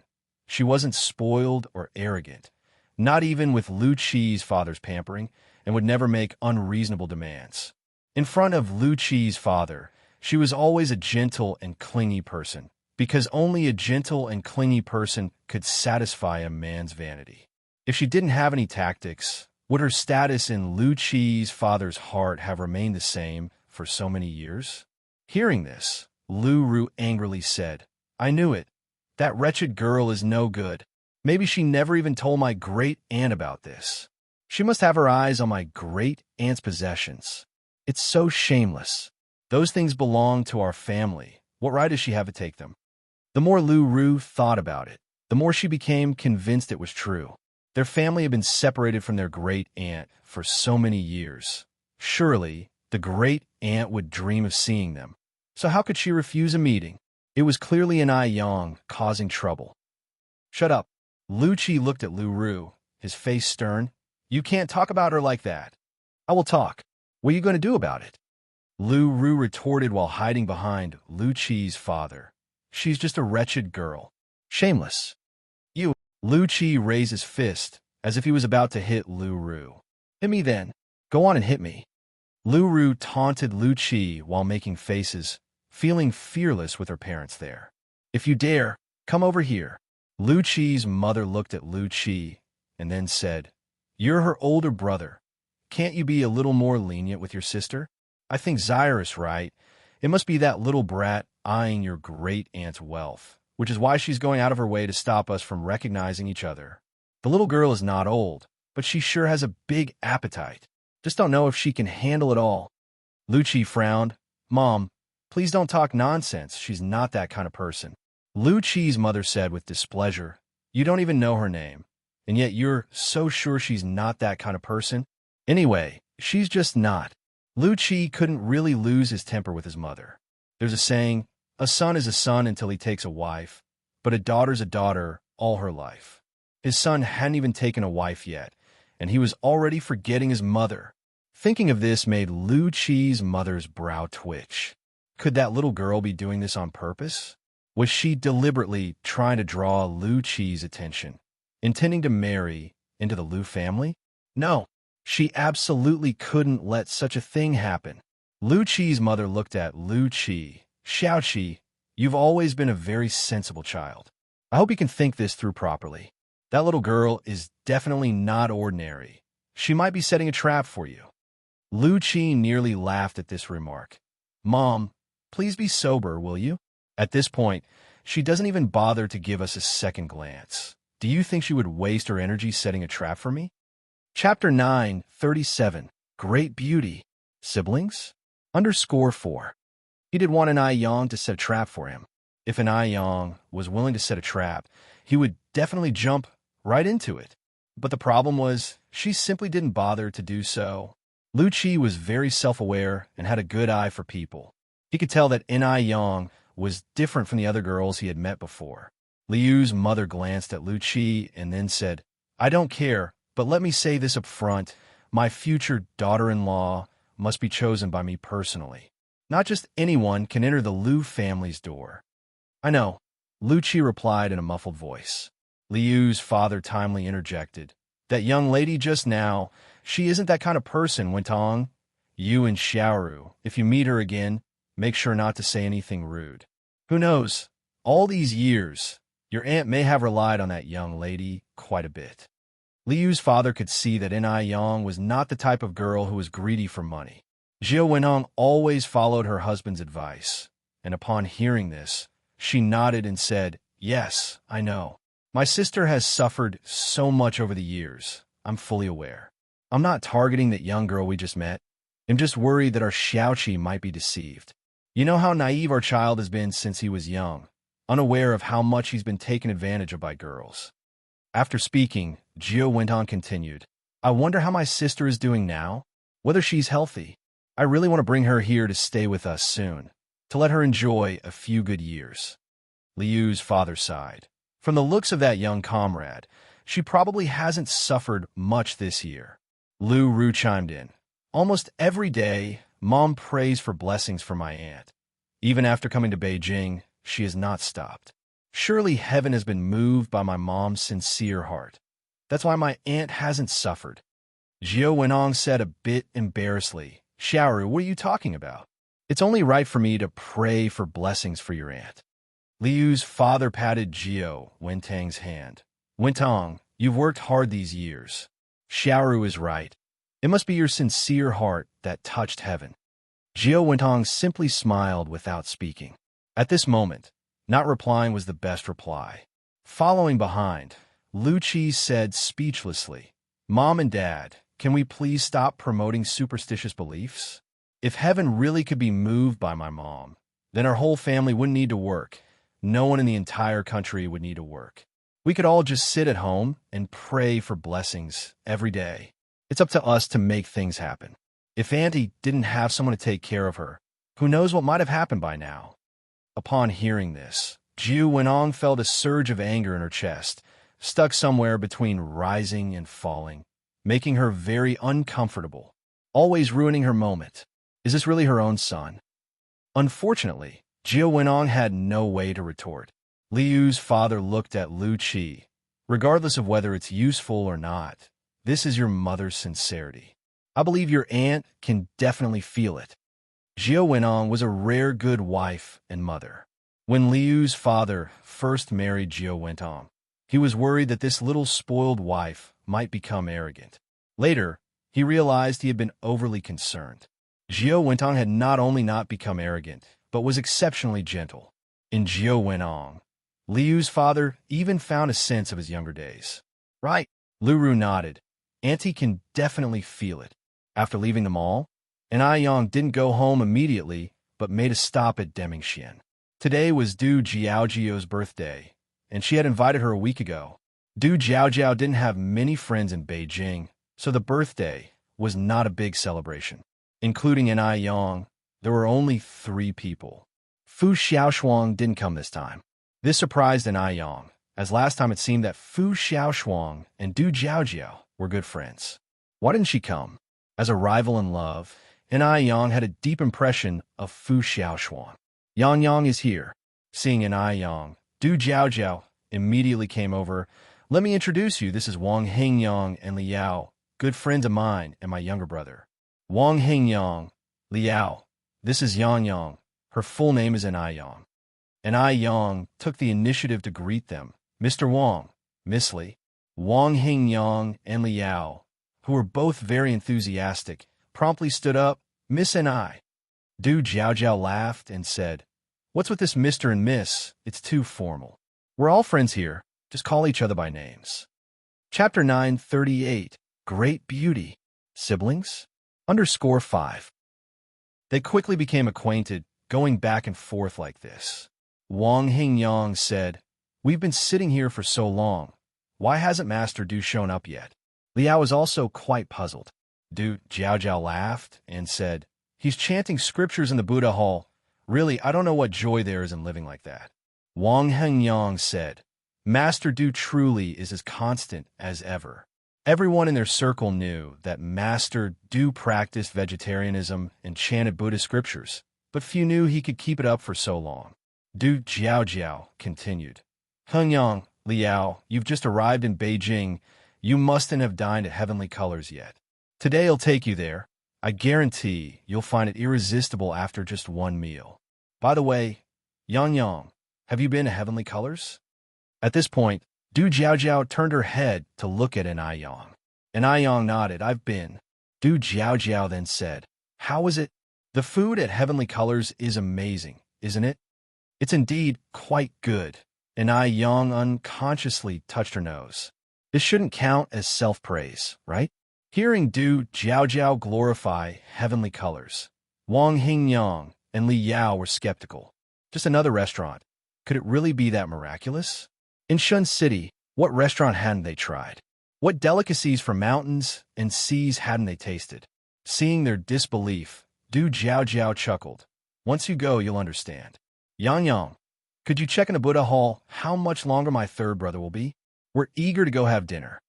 Du Jiaojiao and An Yang were quite casual with each other. She often sent An Yang on errands, and An Yang did the same with her. Mainly, while Master Du was chanting in the Buddha Hall, the household staff didn't dare to disturb him, but An Yang was different. After all, An Yang was Mo Kishin's girlfriend. He wouldn't get angry with her no matter what. Okay. An Yang put down her cup and walked towards the Buddha Hall. As Li Yao watched An Yang's figure disappear in the direction of the door, she whispered softly, oh my God, that girl is so beautiful. Jiao, how do you know her? Du Jiaojiao said, she's my third brother's good friend's girlfriend. She even saved my third brother once by some fluke. Li Yao nodded. Oh, I see. It's a pity she settled for a boyfriend looking that gorgeous. Du Jiaojiao was taken aback. How is being beautiful related to having a boyfriend? Li Yao continued, if I were as beautiful as her, I definitely wouldn't settle down so early. I'd like to pass through 1,000 admirers without a single one touching me. Keep dreaming. Du Jiaojiao poked Li Yao's forehead. It's only because our Hingyang is so tolerant. Anyone else would have left you by now, and you're dreaming of passing through crowds. An Yang reached the Buddha Hall. Just as she reached the door, An Yang heard the familiar sound of the wooden fish. An Yang raised her hand and knocked on the door. Knock, knock, knock. Master Du slightly raised his eyes. A hint of annoyance flickered in them, but it faded away as soon as he saw who it was. He put away the wooden fish. Big brother Du, Sister Jiaojiao, is asking when you'll be done. I'm done now. Master Du straightened his clothes, stood up from the cushion with meticulous movements, the essence of dignity and grace in every deliberate motion, and put on his cloth shoes. Let's go then, said Master Du as he walked to the door. Oh, An Yang nodded. Walking along, she asked, don't you ever get tired of chanting and striking the wooden fish every day? Master Du slightly raised an eyebrow. Do you get tired of eating every day? Is that the same? An Yang retorted. Master Du said, to me, it is the same. Soon, the two reached the main hall. 5 people, 2 cars. Wang Hingyang and Li Yao took one car, while Master Du, Jiaojiao, and An Yang took another. Master Du sat in the front passenger seat, while Jiaojiao and An Yang were in the back seats. Perhaps due to some fateful connection, Jiaojiao became exceptionally talkative whenever she saw An Yang. Perhaps sitting in front felt bothersome. After a while, Master Du slowly leaned back, his hands turning Buddha beads, and began to meditate with his eyes closed. Upon arriving at Heavenly Colors, Wang Hingyang and Li Yao finally realized Jiaojiao hadn't exaggerated. Heavenly Colors was truly outstanding. Both visual and gustatory experiences were top-notch. Li Yao, who usually could only manage half a bowl of rice, incredibly managed to eat 3 full bowls this time, plus 2 desserts. Not sure if it's an illusion, but it seems like the rice here tasted much better than anywhere else. This restaurant boss is really amazing. Li Yao praised generously. Du Jiaojiao smiled and said, I felt the same the first time I came here. Chapter 9:39, Great Beauty. Siblings? _6. Li Yao continued, it would be great if Shun City also had a store. Du Jiaojiao joked, you could consider moving to Beijing. After the meal, An Yang had some other matters to attend to, so she left early and didn't go back to Deming Pavilion with the others. Wang Hingyang went to talk business with Grandpa Du, and Li Yao chatted with Du Jiaojiao in her room. Is that the gift from the Great Beauty? Li Yao asked. pointing to a beautifully wrapped box. Although she hadn't known Ni Yang for long, Liao had already given her a nickname. That was the Great Beauty. Du Jiao nodded. Yes, it's from the Great Beauty. Compared to Yang Yang, Du Jiao also felt that the term Great Beauty suited Ni Yang better. What did the Great Beauty give you? I'm really so curious. Liao picked up the wrap box casually. Do you mind if I open it to have a look? Go ahead. I would have to open it sooner or later. Liao unwrapped the box layer by layer, then exclaimed in surprise, Oh my God! What is it? Du Jiao grew curious. The Great Beauty is really thoughtful. Come over and take a look. Liao insisted. Du Jiao came over and was also a bit surprised. The box was filled with rose petals, and a faint rose fragrance lingered in the air. In the middle of the rose petals was a box of skincare products. Ice Jade Skin. This is the first time I've heard of this name. Liao picked up the box. The packaging looks really high-end, but it seems to be a domestic product. I wonder if it's any good. As she finished, Liao continued, How well off is the Great Bowties family to only give a domestic skincare product? Who would dare use it? And Yang didn't seem like the stingy type. And at that time, domestic products really couldn't stand on solid ground. Du Jiao smiled and said, The Great Beauty is still a student. She mentioned this skincare product to me before, and it must be because she found it suitable for her use that she gifted it to me. Just in time, my skin has been a bit dry these days, and I've even had some acne. They'll try Ice Jade Skin tonight. Previously, when Ni Yang had talked about it, Du Jiao hadn't taken her words seriously, sharing the same sentiment as Liao. However, now that it was a gift from Ni Yang, she certainly couldn't let down Ni Yang's kindness. Liao continued, Even though it's from the Great Beauty, you should still be careful. Remember, your skin is sensitive. Back in that era, the concept of sensitive skin wasn't established, but Liao and Du Jiao traveled abroad often and knew much more than the average person. I know. Du Jiao nodded. Du Jiao didn't just talk the talk. Although she had sensitive skin, she washed her face very carefully with the face wash as per the instructions when she took a shower in the evening. Then, she applied aloe vera gel, acne cream, and hydrating moisturizer in sequence. These products felt cool and comfortable on her skin, without the stinging sensation she had anticipated, which surprised Du Jiao. It seemed that Ice Jade Skin, although a domestic brand, was much better than she had expected. Du Jiao was looking forward to the future results. Elsewhere, inside the mansion, Jiao Wentong sat at the edge of the bed massaging Lu Father's feet, and the two reminisced about events from decades ago. Your older sister was a rare good woman. I wonder if, over these years, she's remarried or not. How, Sean? Do you think if your sister has married again, she would still return home with us? Lu Father shook his head. She's not that kind of person. Women who came out of that era had fidelity etched into their bones. Once married, they followed their husbands, and if their husbands died, they followed their sons. They valued their chastity more than their lives and would absolutely not remarry. Go back 60 years earlier, and you'd still hear talk of the chastity arch. Jiao Wenong nodded. I also feel that your sister isn't that kind of person. Lu Father sighed. These years, it's I who have let her down. It's a time of war and chaos. None of this is your fault, Jiao Wentong reassured. Your sister is so kind-hearted. I believe she will understand your predicament. Lu Father sighed again. I hope so. Jiao Wentong smiled and said, Don't worry. Your sister definitely won't blame you. By the way, Hao Shan, there's something I'd like to discuss with you. Go ahead, Lu Father said, massaging his temples.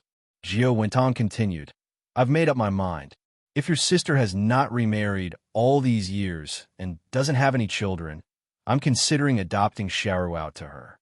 Jiao Wenong was a clever woman. She knew that after adopting Lu Ru to Grandma Lu, she wouldn't be at a loss. Chapter 940, Great Beauty. Siblings? _7 After all, that old lady didn't have many years left to live. Liu's father was taken aback. Jiao Wentong continued, Hao Shan, do you agree? If you don't agree, then well, just drop the matter and pretend that I never said this. Liu's father opened his mouth and said, Our daughter is also her daughter, Isn't it too much trouble to adopt formally? Jiao Wentong shook her head. It's different, Haoshan. I'm a woman too, and I understand too, well, how much a woman yearns to have a child of her own. Big sister has been alone for so many years. I really feel sorry for her. As she spoke, Jiao Wentang's eyes reddened. Liu's father nodded. Wentong, it's thoughtful of you to consider all this. Since you agree, I have no objections either. Let's do as you say and adopt our Xiaoru out to her. Jiao Wenong took a towel and wiped Liu's father's feet dry. Then he'll go and talk to Xiaoru about this now. All right. Jiao Wenong emptied the foot bath, draped on a thin coat, and went to look for Lu Ru. After hearing the news, Lu Ru was overjoyed. Mom, are you serious? I can really be adopted by my Annie? It was said that the old lady had many valuable things. If she could be adopted by her, it meant that those things would also belong to her. Could Lu Ru be any less happy about getting something for nothing? It's really possible. Jiao Wentong nodded. Your dad has agreed. Mom, thank you. Lu Ru hugged Jiao Wentong excitedly. You silly child. You're being so formal with your mom? Jiao Wentong smiled tenderly. Having married Lu Haoshan for so many years, her greatest pride was this pair of children. Although Lu Qi always annoyed her, children are thoughtless, and besides, he was her own flesh and blood. She wouldn't hold it against him. So, when can we go see my Annie? Lu Ru continued to ask.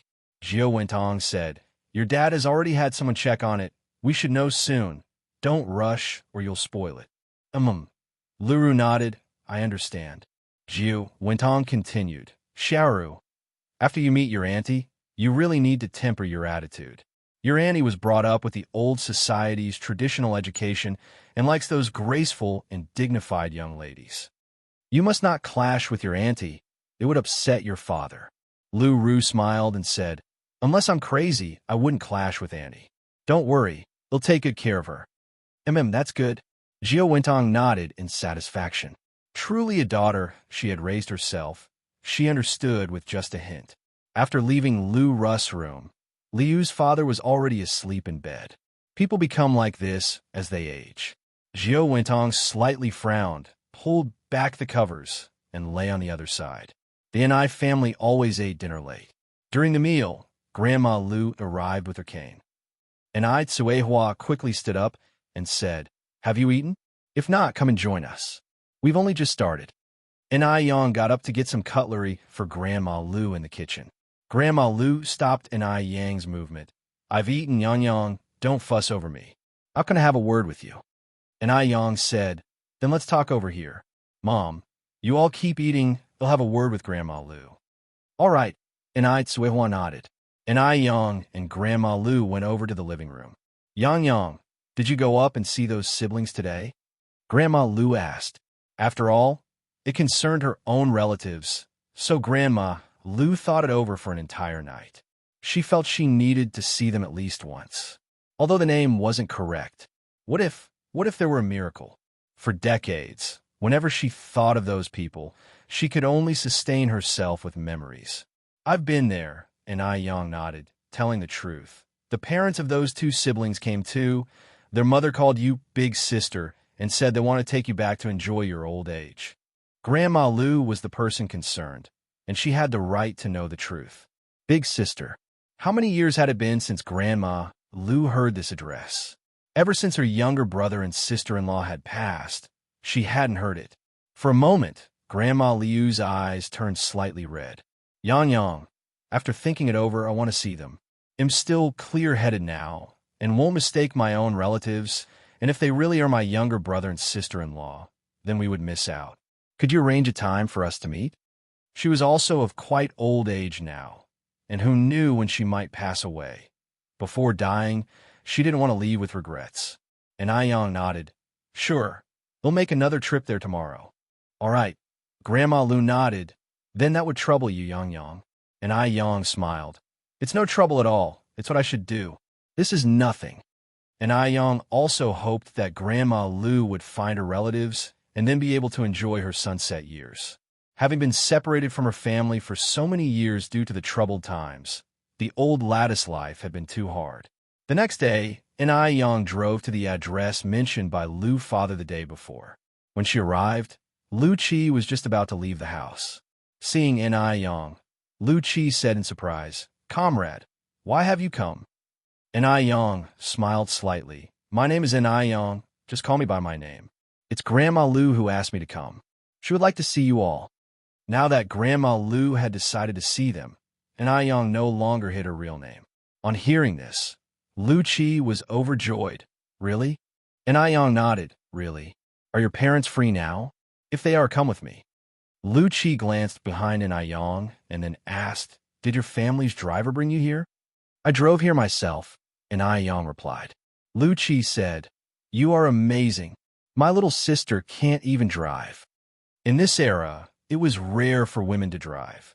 Yang didn't continue the topic and then said, "Are your parents free now? If not, I can leave the address with you. If they are, I can take you there now to avoid you having trouble finding it later." Lu Qi eagerly nodded. "Free, free. They're free. Come inside with me, and you'll go tell my parents right away. They'll be very happy to hear this news." Yang followed Lu Qi inside. The mansion the Lu family lived in was extraordinarily luxurious. Without certain status and position, one really couldn't live in such a place. The servant was very courteous and hurriedly brewed tea for Yang. Lu Qi then said, "Yang, you wait here for a moment. I'll go find my parents. They're upstairs." "Okay," Yang nodded. Upstairs, Lu's father and Jiao Wentong, upon hearing the news, were very happy. They were planning to sleep in, but now they didn't feel like sleeping anymore and quickly got dressed. "Xiaoqi, go call your sister." "Got it." Lu Qi went to Zaira's room. Xiaoru also changed her lazy attitude, and upon hearing that they could go to Grandma Liu's place, she got up at once. Knowing Grandma Lu liked the delicate damsel type, she even specifically changed into the Cheongsam she had bought last time. After calling everyone, Lu Qi went downstairs, and Yang, "Just wait a little longer, they'll be down soon." "Okay." And Yang picked up the cup and took a sip of tea. Chapter 941. The truth emerging from the surface, Lu Qi took 2 plates of exquisite pastries from the servant's hands and placed them on the table. "These are our Bay Island specialties, pineapple cake and red turtle cake. Have a taste." "Thank you." Lu Qi sat opposite Yang, unsure of what to do with his hands and feet. This was clearly his home, yet he felt more nervous than Yang. In contrast, Yang showed no hints of strangeness in her expression, her calm demeanor, as if she were the hostess. Her presence was naturally awe-inspiring. Such a unique aura could not be mimicked by the average person. Eat the pastries." Lu Qi pushed the pastries towards Yang. With polite insistence, Yang reached for a pineapple cake. The crust was crispy and delicious, the filling soft and sweet. "It tastes really good." Lu Qi's face flushed for a moment. Somewhat embarrassedly, he said, "If it's good, feel free to have a few more pieces." Yang's gaze swept inconspicuously in the direction of the staircase. "Are your uncle and aunt from inland?" Lu Qi first paused, then nodded. "Yes, my dad and mom are both from inland. My dad stayed on Bay Island for some irresistible reasons and has now settled in Bay Island, having not returned to Beijing for many years." "Do inlanders get used to living in coastal cities?" Yang asked. "Bay Island is surrounded by sea on all sides, and the climate is very different from the land. It's fine for just traveling, but if you're a native northerner, living in a coastal city would definitely be quite uncomfortable." Lu Qi said, "We were born and raised on Bay Island since we were young, and are already used to its climate. My mom was originally from the south anyway, where the climate is similar to Bay Island's. My dad has spent half his life on Bay Island, so even if he wasn't used to it, he should be by now." Yang expressed her surprise. "So, Annie is from the south?" "I'm also from the south." "Which part of the south is Auntie from?" Dr. Jiang's family is originally from Beijing. Beijing and Haicheng are thousands of kilometers apart. In days before the widespread use of communication technology, people living so far apart would hardly have any connection. Moreover, the chance of being an illegitimate daughter was also not likely.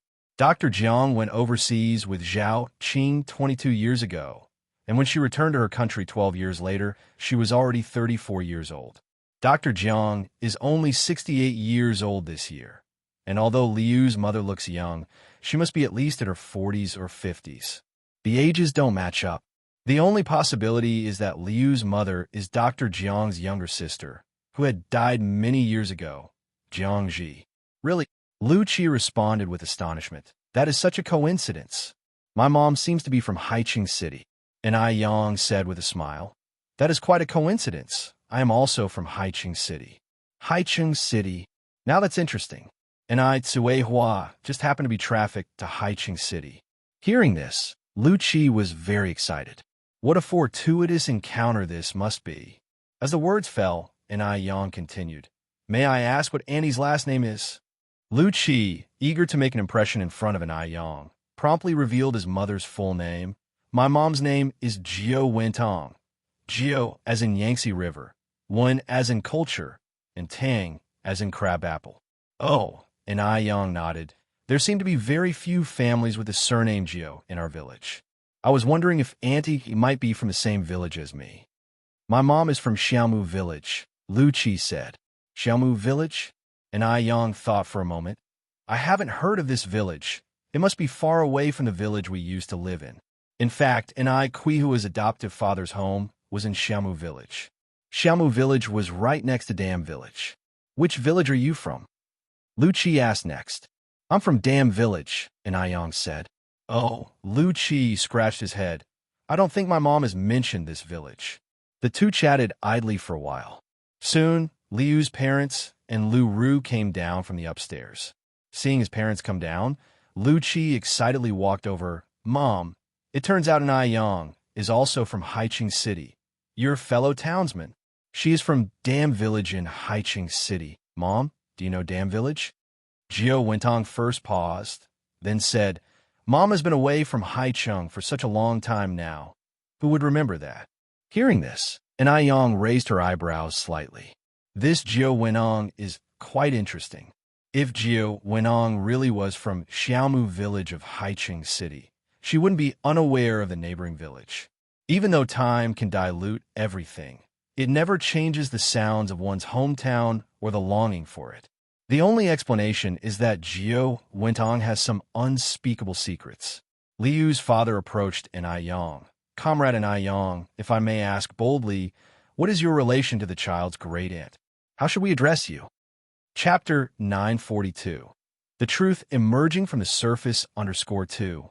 Ai Yin gave a slight smile, but did not directly answer Liu's father's question, and instead said, Uncle, if you really are Grandma Liu's relatives, she will tell you when the time comes. All right, Liu's father nodded. Let's get going then. It was only then that Lu Ru realized that Ai Yin had also come. Lu Ru was wearing a light blue Chong Sam, with a tassel of the same color hanging from the button on the chest side, concealing a translucent, dripping jade stone within the light tassel. Lu Ru had a tall figure. Although her skin was dark, her overall facial features were delicate. This outfit significantly softened her usual aggressive demeanor, giving her a bit of a graceful beauty. However, the person standing opposite her today was Ai Yin. Coincidentally, Ai Yin was also wearing a Chong Sam today, a plain white one with a red jade clasp that matched the red edge of her hair clip. As she moved, the jade swayed, shimmering brilliantly. Her eyebrows seemed like distant mountains, not drawn yet naturally dark. Her lips appeared as if dabbed with sand, naturally red without emphasis. With such a dazzling person in front, Lu Ru's beauty seemed somewhat insufficient. Lu Ru tugged at her skirt and looked up at Ai Yin, her eyebrows tightly furrowed. This wretched girl, she must have done it on purpose, knowing that she was going to wear a Chong Sam today, so she followed suit. She wanted to steal her spotlight. Perhaps she wanted to compete for affection as well. She aimed to steal Grandma's love and then take the opportunity to swindle Grandma's property. Shameless. Once she and Grandma recognized each other, she would make Ai Yin stay far away. Ai Yin had better not think about stealing her things. The group walked out of the mansion. There were two cars outside, one belonging to the Lu family and one to Ai Yin. Ai Yin walked to her car, opened the door, and said, "I'll lead the way." Liu's father was startled. Goodness, this young comrade could even drive. Impressive. All right, thank you, young comrade. Liu's father managed to suppress his astonishment and nodded. And Yin got into the car, closed the door, started the engine, and drove off, all in one fluid motion, radiating an indescribable coolness. Seeing this, Lu Ru was taken aback. She had thought Yin was just a poor girl. Unexpectedly, she could also drive. Where did she get the money to buy a car? Could it be that she had already swindled Grandma's property? The more Lu Ru thought, the more she believed it was the case. Jiao Wentong and Lu Ru shared the same thought. She couldn't believe that Yin, a mere girl, could afford to buy a car. It seemed that Yin was really something else.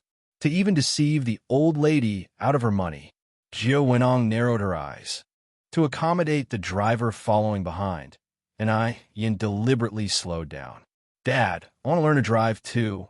Lu Ru shook Liu's father's arm. "No, it's too dangerous for girls to drive." Liu's father refused.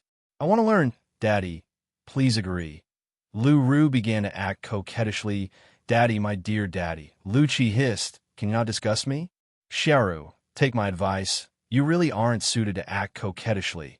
I'm getting goosebumps all over." "Daddy, brother is bullying me." Lu Ru continued her act. Lu Qi was almost at his wit's end and turned on the car radio, turning up the volume. The car sped along, soon arriving at Jinghua Village. Unlike the impoverished hinterland imagined, every household in Jinghua Village was connected by a concrete road, and workers were installing street lights along the roadsides. Jiao Wentong expressed surprise. There are even street lights in the countryside now. Looking at the scenery outside the window, Liu's father exclaimed, "It seems that Beijing has developed much faster than we imagined these past years." Liu's mother added, "The environment here is really nice, filled with the scent of birds and flowers. It looks like my elder sister has had a better life here these past years than I imagined. Where we live, many places still don't have streetlights." At this moment, streetlights were only installed on bustling streets. Liu's father sighed. "Seeing that she has been doing well, I feel relieved." The car in front stopped in front of a rundown house. Lu Qi quickly slowed down and pulled over. Yin opened a car door and stepped out. "This is the place, Uncle and Aunt. Please get out."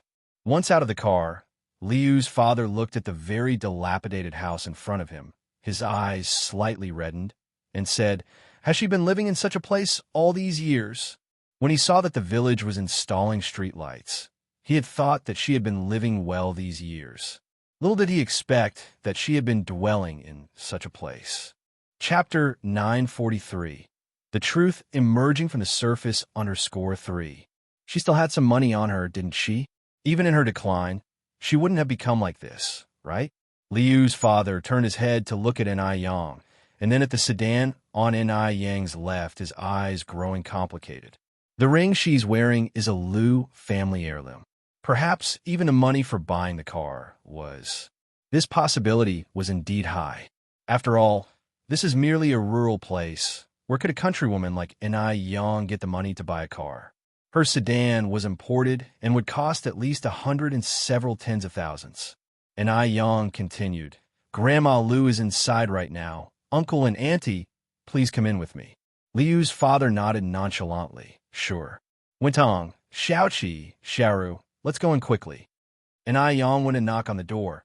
Grandma Liu, we're here." "Coming." Grandma Liu responded, opening the door. To welcome relative from afar, Grandma Liu specially put on new clothes that Yang had bought for her not long ago. The Liu family still kept photos of Grandma Liu from when she was young. Thus, Jiao Wentong recognized Grandma Liu instantly and rushed forward to take her hand. "Big sister." "Great aunt." Lu Ru, following Jiao Wentang's gaze, embraced Grandma Liu tightly, choking out, "Great aunt. Great aunt, we finally found you.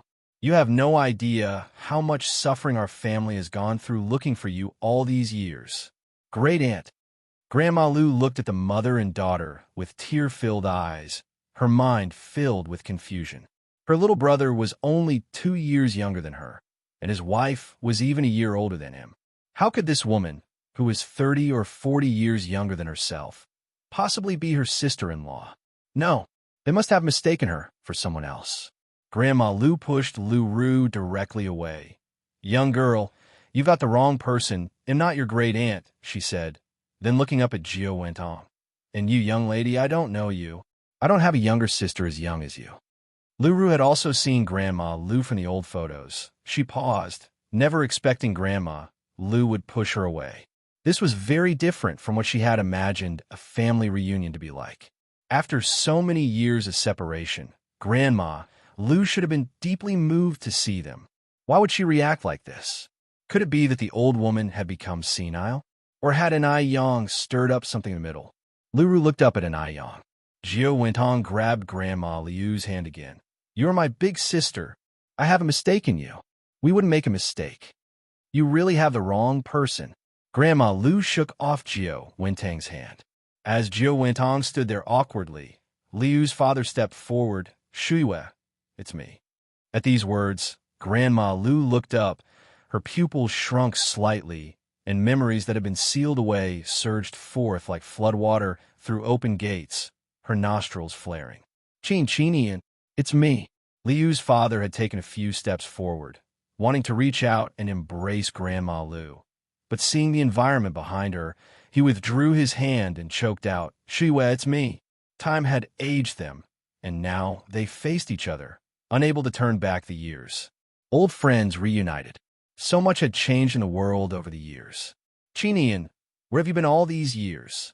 Grandma Lu immediately cried out, throwing her arms around Lu Chinian. "I thought you were dead. Chinian, I thought you were dead." 60 years. Every day, she offered incense for Lu Chinian, never imagining that Lu Chinian was still alive. He was still alive. Grandma Lu even thought she might be dreaming. "Shuiwe, I've wronged you. I've deeply wronged you. I thought you were dead. I'm sorry, so sorry." Watching the two old people embracing each other, an Yang frowned slightly. Although Grandma Lu had recognized the person, she felt that there was something more complicated about this matter. According to Lu Qi, Liu's father should be called Lu Haoshan. Why was he now called Lu Chinian? Grandma Lu wept bitterly. "I thought you were dead too.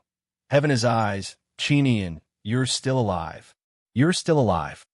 The most agonizing thing in the world is not death, but separation. Had they known earlier that the other was alive, they wouldn't have suffered as they did. "Chinian, you're still alive, but what about big brother and second brother? Are they still here?" Grandma Lu went on to ask. Lu Chinian shook his head. "They're gone." In such chaotic times, it was very difficult to survive. Lu Chinian was just one of the fortunate few. Hearing this, Grandma Lu wept even more bitterly, continuously pounding on Lu Chinian's back. Gio Wentang immediately came to the side of the two, her eyes red. "Big sister, I'm sorry for all the suffering you've endured over the years. Let me and the children take good care of you from now on." Chapter 944. The Truth Emerging from the Surface _4. The sudden joy made Granny Liu's head spin. "Chinian, who is this? Could it be a relative from Lu Chinian's family?" Lu Chinian turned to look at Yang, hesitating. "There are some things I can't say in front of outsiders." Granny Lu wiped her tears. Yang is not an outsider. She's no different from my own granddaughter.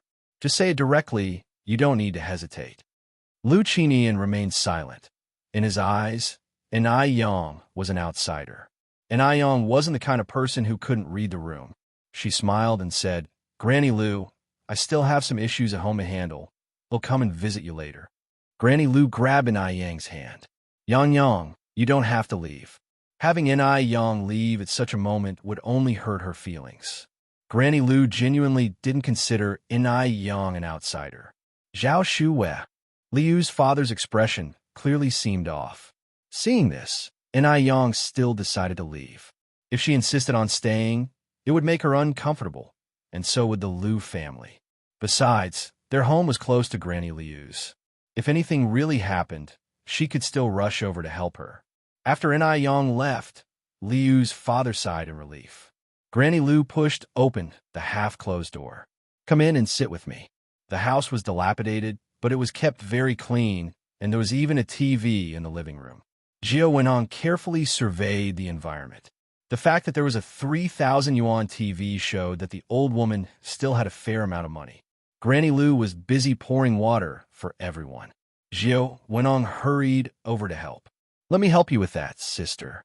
The tea set at Granny Liu's was quite old, though clean, making Liu's father somewhat hesitant to drink from it. He hadn't used such worn-out cups in many years. Considering the state of the house, who knew if it had been crawled over by rats? Liu's father was hesitant, and Lu Ru, who was used to living comfortably, was even more so.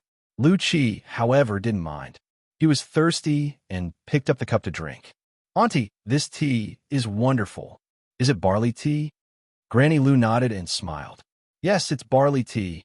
If you like it, I can pack some for you to take when you leave. I have plenty here."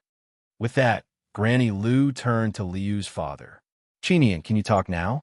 Who are these children to you? How have you really been all these years?" Hearing this, Liu's father sighed deeply, his face full of pain. He began to talk about his difficult past years, how he braved gunfire and crossed seas alone to reach Taiwan Island, and there achieved some success. Thankfully, in my most difficult and helpless times, I met Wentong. Wentong is a good woman. She didn't mind my age or that I had been married before, and she took great care of me. Without her, I might have died. After we got married, Wenong gave birth to 2 children, one named Lu Qi and the other Lu Ru. "Xiaoqi, Xiaoru, come and greet your auntie." "Hello, auntie." Lu Qi and Lu Ru approached Granny Lu. Granny Lu was stunned. She hadn't expected Lu Qinian to have remarried. Not only had he remarried, but he also had 2 children. Her years of waiting seemed, at that moment, to become a joke. Hearing this, Granny Lu staggered backwards, nearly falling, but Lu Qi promptly steadied her. "Auntie, are you all right?" "I'm fine." Granny Lu waved her hand and looked up at Lu Qi. "Child, do you know what my last name is?" "Lu." Lu Qi guessed. "It should be Lu, right? Otherwise, why would Ni Yang call her Granny Lu?" "No." Granny Lu shook her head, her tone ambiguous between sadness and joy. "My surname is Zhao Shuiwei. I call myself by the Lu surname because my late husband was a Lu." Yes, Lu Qinian was her husband. They were a couple who had gone through the formal wedding rites. Old-time women adhered to the principle of following their husband, and after his death, their son. Especially for Zhao Shuiwei, coming from a prominent family, this concept was deeply ingrained. War took her family and husband, and a famine forced her to leave the place she had grown up in, to live incognito in Jinghua village, assuming the name Lu Zhao. Nobody knew that she had had her own name. She was Zhao Shuiwei. Chapter 945. The Truth Emerging from the Surface _5. But she had never lived for herself. By the time she learned the truth, she already had 1 foot in the King Yamahal. How did it come to this? Seeing Zhao Shuiwei like this, Lu Qinian panicked. "Shuiwei, don't be like this. I'm not dead. I haven't died. I'm still alive. I know I've wronged you all these years. But I couldn't help it. It was all due to the circumstances." Zhao Shuiwei looked at Lu Qinian with a desolate gaze. "So, what have you come here for today? Are you here to boast that you now have a son and a daughter, while I've lived like a joke?" Lu Qinian, ask yourself, has the Zhao family ever mistreated you? What did you promise my father? Since you're still alive, why didn't you come looking for me? Looking at your clothes, it doesn't seem like it's because you couldn't afford to, right? Some people will be better off dead. All these years, if Lu Qinian had truly wanted to find her, he would not have failed to do so. But Lu Qinian hadn't. Not only had he not, but he had also remarried. How ironic all of this was. Back then, Lu Qinian was just a destitute beggar, too poor to eat, fainting at the doorstep of the Zhao family.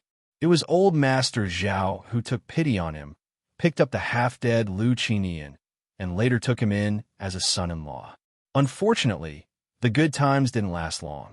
The couple had been married for hardly half a year before war broke out.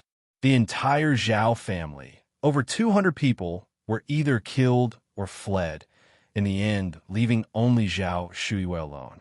"Shuiwei, I've wronged you. I apologize to you. Lu Qinian immediately knelt on the ground. Shuiwei, please forgive me. From now on, my children with Wenong will be your children. They will take good care of you. And moreover, Wentong said she wants to give Xiaoru to you as an adopted child. Lu Ru also knelt down. Auntie, please forgive my father. He had no other choice. I assure you, from now on, you'll be my own mother. And when you pass on, I will carry the funeral banner and smash the bowls for you. Carrying the funeral banner and smashing the bowls is a custom after an elder's death, generally performed by the eldest son. However, in the absence of a son, a daughter can also do it, and it is usually the person who performs these rites who inherits all of the elder's wealth. This old woman was so rich, of course, she wanted to inherit her wealth. Jiao Wentong too knelt down, dragging Lu Qi with her. Big sister, I know all of this is my fault. It was me who pitted Hao Shan. It was me who shamelessly wanted to marry him. If you mind my existence, I can divorce Hao Shan. Big sister, as long as you're willing to forgive Hao Shan, I'm willing to do anything. The whole family was kneeling neatly in front of Zhao Shuiwei, their sincerity evident. Grandma Lu turned away. My husband Lu Qinian died 60 years ago. I do not know any of you. Please leave. 60 years. She would have preferred it if Lu Qinian had never lived at all. Shuiwei, you can't be so heartless. Lu Qinian pleaded, holding on to Zhao Shuyu's legs. I know I've wronged you, but who in this life doesn't make a single mistake? Lu Qinian continued. Shuiwei, I know these years have been hard for you, but I hope you can also understand me. Think about it, in our parents' generation, who didn't have multiple wives and concubines. Without you by my side, I couldn't just watch the Lu family lineage die out. And I truly didn't know you were alive. If I had known, I certainly wouldn't have done this. Shuiwei, please give me a chance to make it up to you. I really know I was wrong. In that era, not to mention Zhao Shuyu's parents, even her brothers had multiple wives and concubines. He might have been guilty, but his crime was not worthy of death. Auntie, Lu Ru tugged at Zhao Shuyu's sleeve. They say a man's knees are gold, and now my father and brother have both knelt before you. Come back with us. From now on, they'll make sure you live in a big house, eat the best foods. Zhao Shuiwei closed her eyes. Go back, I don't know you. Auntie. Lu Ru grasped Zhao Shuiwei tightly. I'm not your auntie. Zhao Shuyu's voice trembled slightly. Lu Qinian went on. Shuiwei, we're both of advanced age now. What's there that we can't forgive? There's only this one life, no afterlife. I hope you can understand that. I believe if our parents were still alive, they too would understand me. They wouldn't want to see the Lu family's line end. Chapter 946. The Truth Emerging from the Surface _6. Shuiwei, under those circumstances, it wasn't that I didn't want to come back to find you, but I simply couldn't come back. And besides, I thought you had died, just like you thought I had died too. Shuiwei, all I did was find someone to take care of myself. Do I really deserve to die for that? If dying can let you let go of your hatred for me, then go ahead and kill me. With that, Lu Qinian pulled out the short dagger strapped to his waist and handed it to Zhao Shuiwei. Lu Qinian knew Zhao Shuiwei very well. She was the type with a harsh tongue but a soft heart, one who couldn't be approached with force, but rather needed her heart gently won over. Zhao Shuiwei took the dagger and fiercely stabbed it towards Lu Qinian's chest. The other 3 people nearby were all startled. But Lu Qinian didn't even try to dodge. He knew Zhao Shuiwei wouldn't go through with it. Bang dash, just as Lu Qinian had expected, the dagger in Zhao Shuyu's hand fell to the ground. Shuiwei, forgive me. Lu Qinian seized the opportunity to embrace Zhao Shuiwei. Shuiwei, give me a chance to atone. Big sister, from now on, you're the elder and I'm the younger. Jiao Wentong stood up and said, if you don't like me, I can even divorce Hao Shan. Zhao Shuiwei hugged Lu Qinian and began to cry loudly. She really wanted to forgive and forget with Lu Qinian, but she couldn't bring herself to do it. Perhaps it wasn't Lu Qinian's fault, but the fault of the times. No need. Zhao Shuiwei shook her head. You and he are legally married. You don't need to divorce. Big sister, thank you. Jiao Wenong took Zhao Shuyu's hand. Haoshan often says that you are a good woman. And he was right. Big sister, you really are a good person. Zhao Shuiwei didn't say a word. Jiao Wentong continued. Big sister, from now on, Xiaoqi and Xiaoru are your own children. When we go back, I will let you adopt Xiaoru. Go back. Zhao Shuiwei frowned. Go back where? Jiao Wentong said with a smile. Of course, to bring Big Sister back to Bay Island to enjoy the good life. We've finally found you, Big Sister. How can we let you continue to live a hard life here? Jiao Wentong had been paying close attention for a long time, and sure enough, Zhao Shuiwei was indeed from a wealthy family. Even the hairpin she used to twist up her hair was no ordinary item. After they returned, they would find a way to get Zhao Shuiwei to bring out all those nice things. Zhao Shuiwei shook her head. I'm not leaving. Why? Jiao Wentong asked. Zhao Shuiwei replied. I've lived in Jinghua village my entire life. This is my home. You all go back. There's no need to come looking for me again. I'm doing very well here. Lu Ru grew anxious. If this old woman didn't go back with them, what would become of all those good things? Would they all fall into Anai Yang's hands? That was unacceptable. Auntie, please come back with us. I promise I will treat you like my own mother from now on and take good care of you. You don't have any relatives or friends here. If something happens, no one will even know. Zhao Shuiwei shook her head. The villagers are good to me. You don't have to worry about this. Besides, isn't there Yang Yang? That child is just like my own granddaughter. Just as Jiao Wenong was about to say more, she was silenced by a look from Lu Qinian. Lu Qinian continued, I'm sorry, Shuiwei, for all the hardship you've endured these years. I really do want to make it up to you. Won't you consider coming back with me? Zhao Shuiwei shook her head again. You go back by yourselves. Lu Qinian sighed and exchanged a few more pleasantries. The family of four stayed at Zhao Shiyu's home until evening before leaving. When they left, Lu Qinian secretly placed 1,000 yuan under Zhao Shiyu's bed. He knew Zhao Shuiwei didn't lack money, which is why 10 or 20 yuan would never catch her eye, so he decided to leave 1,000, hoping it might sooner touch Zhao Shiyu's heart, so she would return with him. As soon as they got home, Jiao Wentong said angrily, Haoshan, why did you stop me from speaking my mind at Big Sister's house this afternoon? That little girl Ni Yang is nothing but a con artist. She's trying to trick Big Sister out of her things. And to think Big Sister treats her like her own granddaughter. Besides, what right does an outsider have to take our family heirloom? Lu Ru was indignant. Exactly. What right does that cheap girl Ni Yang have to take our family heirloom? Those things are all mine. If it hadn't been for Lu Qinian's intervention today, she would have exposed Ni Yang for who she really is right in front of Zhao Shuiwei. Chapter 947. The truth emerging from the surface _7. Lu Qinian spoke earnestly. What I'm doing is called casting a long line to catch a big fish. Do you think I can't see what kind of person Ni Yang is?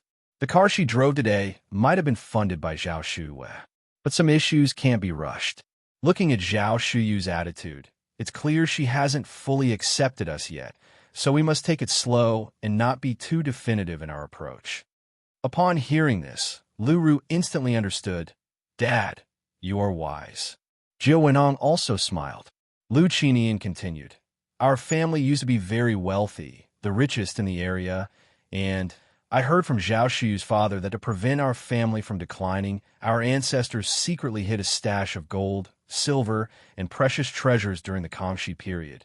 Before Lu Qinian finished his sentence, Lu Ru excitedly exclaimed, Dad, are you serious? She had thought that the jade bracelet was the most valuable treasure Zhao Shuiwei had, but it turned out there was a gold mine in her hands. Jiao Wenhong was also excited, though she didn't show it. Lu Qinian nodded. It's true, otherwise I wouldn't have gone through such effort to find her. In any case, this treasure must not end up in Ni Yang's hands. So, these next few days, we must visit her daily to try and find that treasure map sooner. So many years had passed, and if Lu Qinian hadn't suddenly remembered the gold mine, he wouldn't have come looking for Zhao Shuiwei. He had a wife and children, living such a happy life. Why would he bother stirring trouble? As far as he knew, The gold mine that Zhao Shuiyue possessed was enough to secure many generations of his descendants a carefree life. Lu Qinian had even lined up foreign buyers. Zhao Wenhong nodded. Just then, Lu Qi parked the car and walked in. Mom, Dad, what were you just talking about? Nothing, Zhao Wentong replied. Her son was simple-minded, never engaging in anything underhanded. If he found out about the treasure map, the whole plan would be ruined. Thus, she couldn't tell him the truth. After the Lu family left, and Ai Yang, carrying the food, arrived at Zhao Shuyu's home. Grandma Lu, and Ai Yang knocked on the door. Zhao Shuyue opened the door from inside. Yang Yang is here. As the two of them entered, and Ai Yang noticed a slight redness around Zhao Shuyu's eyes and asked, Grandma Lu, are you all right? Zhao Shuyue shook her head. I'm already 1 foot in the grave. What can be wrong with me? But Yang Yang, from now on, can you call me Grandma Zhao instead? And Ai Yang was puzzled, failing to grasp Zhao Shuyu's meaning. Zhao Shuyue sighed. Yang Yang, actually my surname is Zhao. My name is Zhao Shuyue, and Ai Yang had known Zhao Shuyue for so long, and only now discovered that her surname was not Lu, but Zhao. Zhao Shuyue further explained why she had previously claimed she belonged to the Lu family. Lu Qinian, who visited today, he and I had gone through a wedding ceremony 60 years ago. Mentioning it again, Zhao Shuyue was no longer resentful, but spoke about it very calmly. And Ai Yang frowned slightly. This was just like a real-life version of the story of Wang Baochuan and Shui Pinggui. Wang Baochuan endured the bitter cold for 18 years. But Shui Pinggui lived a life of glory and wealth for 18 years, and even enjoyed the carefree life of a royal consort. This was just too unfair for Zhao Shuyue. 60 years, a lifetime for a woman. How could he do such a thing? And he still had the audacity to acknowledge Zhao Shuyue. Grandma Zhao, are you really forgiving them? And Ai Yang found it hard to believe. Zhao Shuyue smiled slightly. The past is the past. I don't have many years left to live anyway. Why hold a grudge against them? It's done.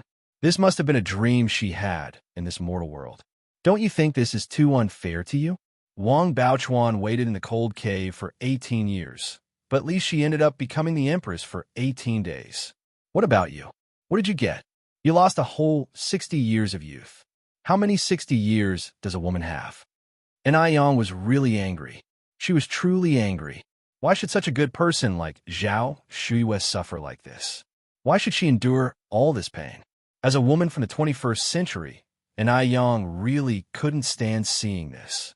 Zhao Shuyue patted Ai Yang's hand. Yang Yang, I'm not angry anymore.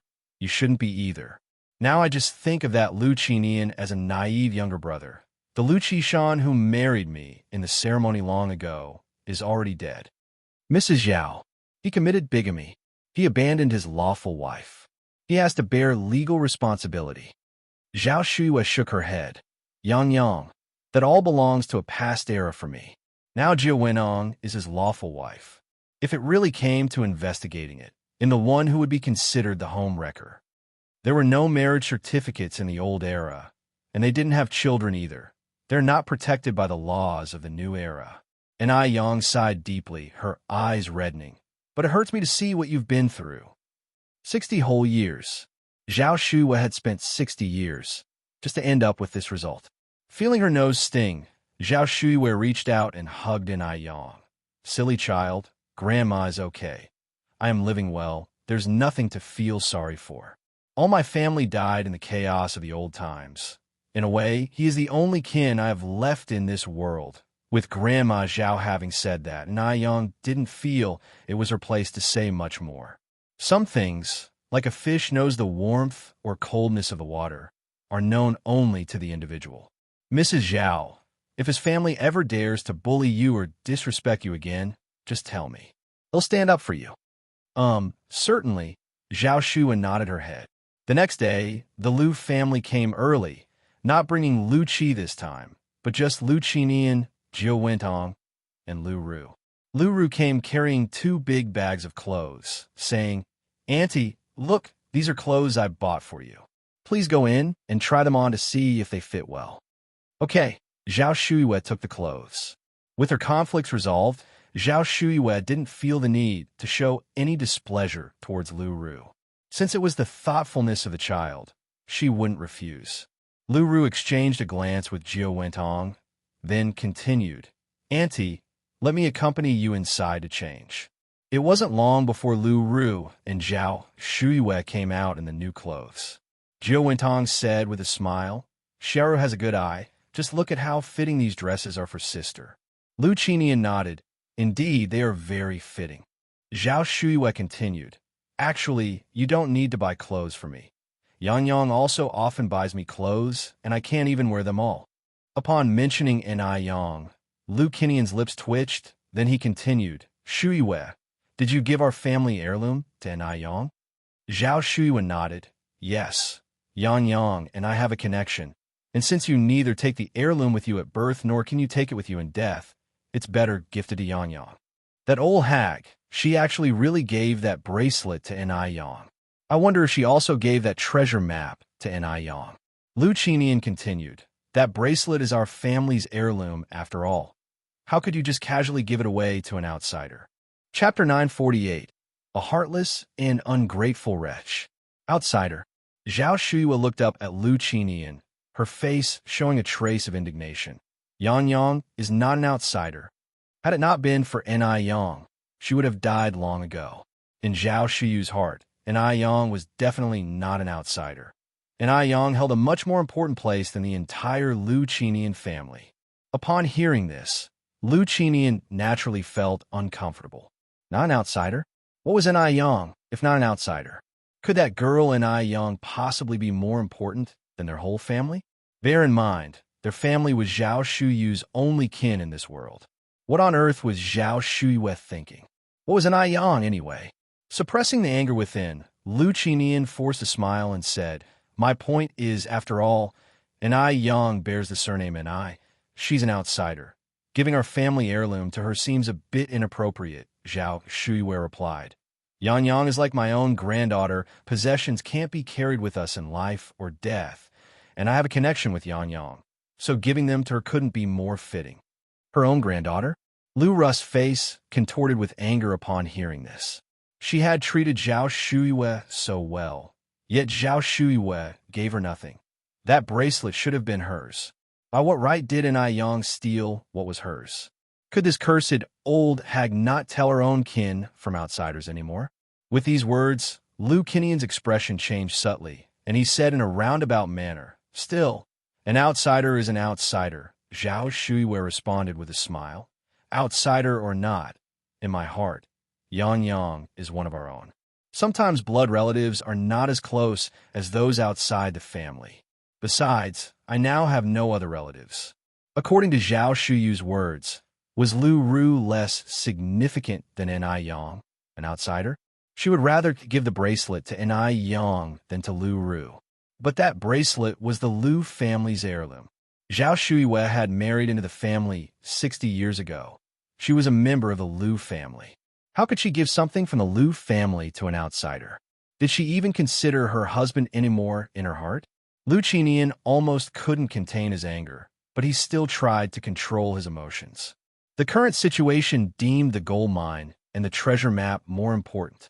He couldn't afford to fall out with Zhao Shuyue. The former Zhao Shuyue had been understanding, knowledgeable, and dignified. Why had she become like this now? She was just a stubborn, reclusive, peculiar old woman. She deserved to have been a widow for so many years. It was karma. Lu Qinian steered away from the subject. "Shuyue, you're getting on in years, and it's not good to be without someone to look after you. If you don't wish to come back with us for the time being, why not let Xiaoru stay with you? She may be young, but she has a filial heart and will surely take good care of you." Ni Yang mustn't continue to be close to Zhao Shuyue. Otherwise, their family's treasure map would one day be swindled away by Ni Yang. He needed to have Lu Ru step in first, to act preemptively and win the heart. Lu Ru promptly clung to Zhao Shuyue's arm. Yes, let me stay to take care of you. Rest assured, I promise to be obedient, to honor you better than my own mother, and not to make you angry." "No need." Zhao Shuyue waved her hand. "I am very healthy and can look after myself. Plus, Yang Yang visits me often, I will be fine. And I Yang. Again, and I Yang. Why couldn't she just leave them alone? Gio Wentong narrowed his eyes, smiling. Sister, it's not good to trouble someone else so much. Let Xiaoru stay and take care of you. She gets along with you, and if you're willing, Haoshan and I have discussed it. We can go through the adoption process in the next few days. After Lu Ru became Zhao Shuyu's daughter in the eyes of the law, she would naturally inherit everything from Zhao Shuyue. Zhao Shuyue had no children of her own in this life, and when the time came, Lu Ru would be her sole heir, and Ayan would have to stand aside. Zhao Wentang's calculations were resounding like a burst of rapid fire. Zhao Shuyue shook her head. I appreciate your sentiment, but at my age, what do I need a daughter for? Besides, that child Yang Yang is like my own granddaughter to me. Having a daughter or not doesn't matter. She didn't count on a daughter to see her through old age and to provide for her end-of-life care. Zhao Shuyu's every other sentence involved an Yang, and Zhao Wenong was taken aback, having not expected this reaction from her, much less her refusal. Chapter 949. A heartless and ungrateful villain. She was willing to adopt out her own daughter, who she had carried for 10 months, to Zhao Shuyue. Shouldn't Zhao Shuyue be grateful? It's not something anyone can easily decide, to adopt their daughter out to someone else. Lu Qinian was also stunned. Lu Ru was his treasured daughter. If it were someone else, he wouldn't bear to adopt Lu Ru out. Zhao Shuyue is really ungrateful. Could it be that she really wanted to keep all the good things for an Yang? That isn't acceptable. Just then, noise came from outside the door. Grandma Zhao. Yang Yang is here. A smile appeared on Zhao Shuyu's face as she walked towards the door. She looked as if she were seeing a beloved relative. Even her expression when seeing Lu Ru was never this joyful. This showed how special an Yang was in Zhao Shuyu's heart. Lu Qinian and Zhao Wentong exchanged glances, both seeing displeasure in each other's eyes. Yes, they both hated an Yang. They were afraid an Yang would take what rightfully belonged to them. This little girl, an Yang, was unrelated to Zhao Shuyue. Why should she be so good to Zhao Shuyue? She was clearly aiming for Zhao Shuyu's possessions. It was disgraceful. At such a young age, she was already so scheming. Who knows how her family raised her? Haoshan, what should we do? Zhao Wenong looked at Lu Qinian and asked in a low voice. Lu Qinian looked towards the door. Let's see how things unfold for now. Don't antagonize her. Zhao Wentong nodded. Zhao Shuyue welcomed her, and indeed, an Yang had arrived. An Yang was holding a big round watermelon in her arms. Grandma Zhao, this watermelon was grown by our family. It's also the first crop of the year, very sweet. My mom said you would definitely like it. Like all elderly people, Zhao Shuyue loved sweet things, so an Yang often brought her pastries and fruits. Zhao Shuyue smiled and said, Yang Yang, there are many people in your family, and I am alone. I can't eat such a big watermelon. You should take it back. As they spoke, they walked into the house. An Yang placed the watermelon on the table. We picked a lot. Giving you one still leaves us with 7 or 8. If you can't finish it, I can help you juice it. You can chill in the well and drink it slowly. After finishing her sentence, an Yang then noticed Lu Qinian and the others had arrived. Uncle and Auntie are here too. An Yang greeted them proactively. Although she didn't particularly like Lu Qinian's family, they were still close with Zhao Shuyue, and she didn't want Zhao Shuyue to feel awkward by not greeting them. Zhao Wenong got up and, laughing, said, Yang Yang, you are really filial, bringing such a big watermelon. If someone who didn't know any better saw this, they might think you are my big sister's own granddaughter. With that, she added meaningfully, I guess even her real granddaughter isn't as filial as you. The words carried a layer of sarcasm. As the saying goes, unsolicited favors indicate an ulterior motive. She was hinting that an Yang had ulterior motives. If Zhao Shuyue was smart enough, she would definitely understand her meaning. Just afraid that old lady Zhao Shuyue was a fool. In fact, Zhao Shuyue really didn't pick up on the hostility in Zhao Wentang's words, because an Yang was all virtues in her heart. Hearing Zhao Wenong praising an Yang made her quite pleased. And Ai Yang smiled faintly, her tone light. Auntie is joking. Respecting the elderly and loving the young is a traditional Chinese virtue. One should not be the type of heartless person who discards his wife and steals another's husband. If Jiao Wenong had kept a low profile, it might have been all right, but unfortunately, Jiao Wentang's words had thorns. And Ai Yang was not one to suffer in silence. Whoever made her uncomfortable, she would return the favor. If she continued to swallow insults, the other party might think she was easy to bully. Zhao Shuyue finally caught on to Jiao Wentang's sarcasm and felt somewhat displeased. Luckily, Ai Yang was quick-witted and fired back immediately. With that response, Jiao Wentang's face instantly changed. What a sharp-tongued little girl. To dare to say such things. Liu Qinian's expression also turned very unsightly. No matter what his shortcomings, it wasn't up to a little girl to criticize him. Was Ai Yang, really? Did she really think that because Zhao Shuyue liked her, she was truly Zhao Shuyu's granddaughter? As long as he was alive, that would never be possible. An outsider will always be an outsider. You're tuning in to the Romance Rendezvous YouTube channel. We're so grateful for your support, and don't forget to subscribe to join us on this incredible journey through captivating stories. Your generosity through donations truly makes a world of difference, as it's the primary source of revenue that allows me to expand and enhance this channel for you. Thank you from the bottom of my heart for being a part of this adventure.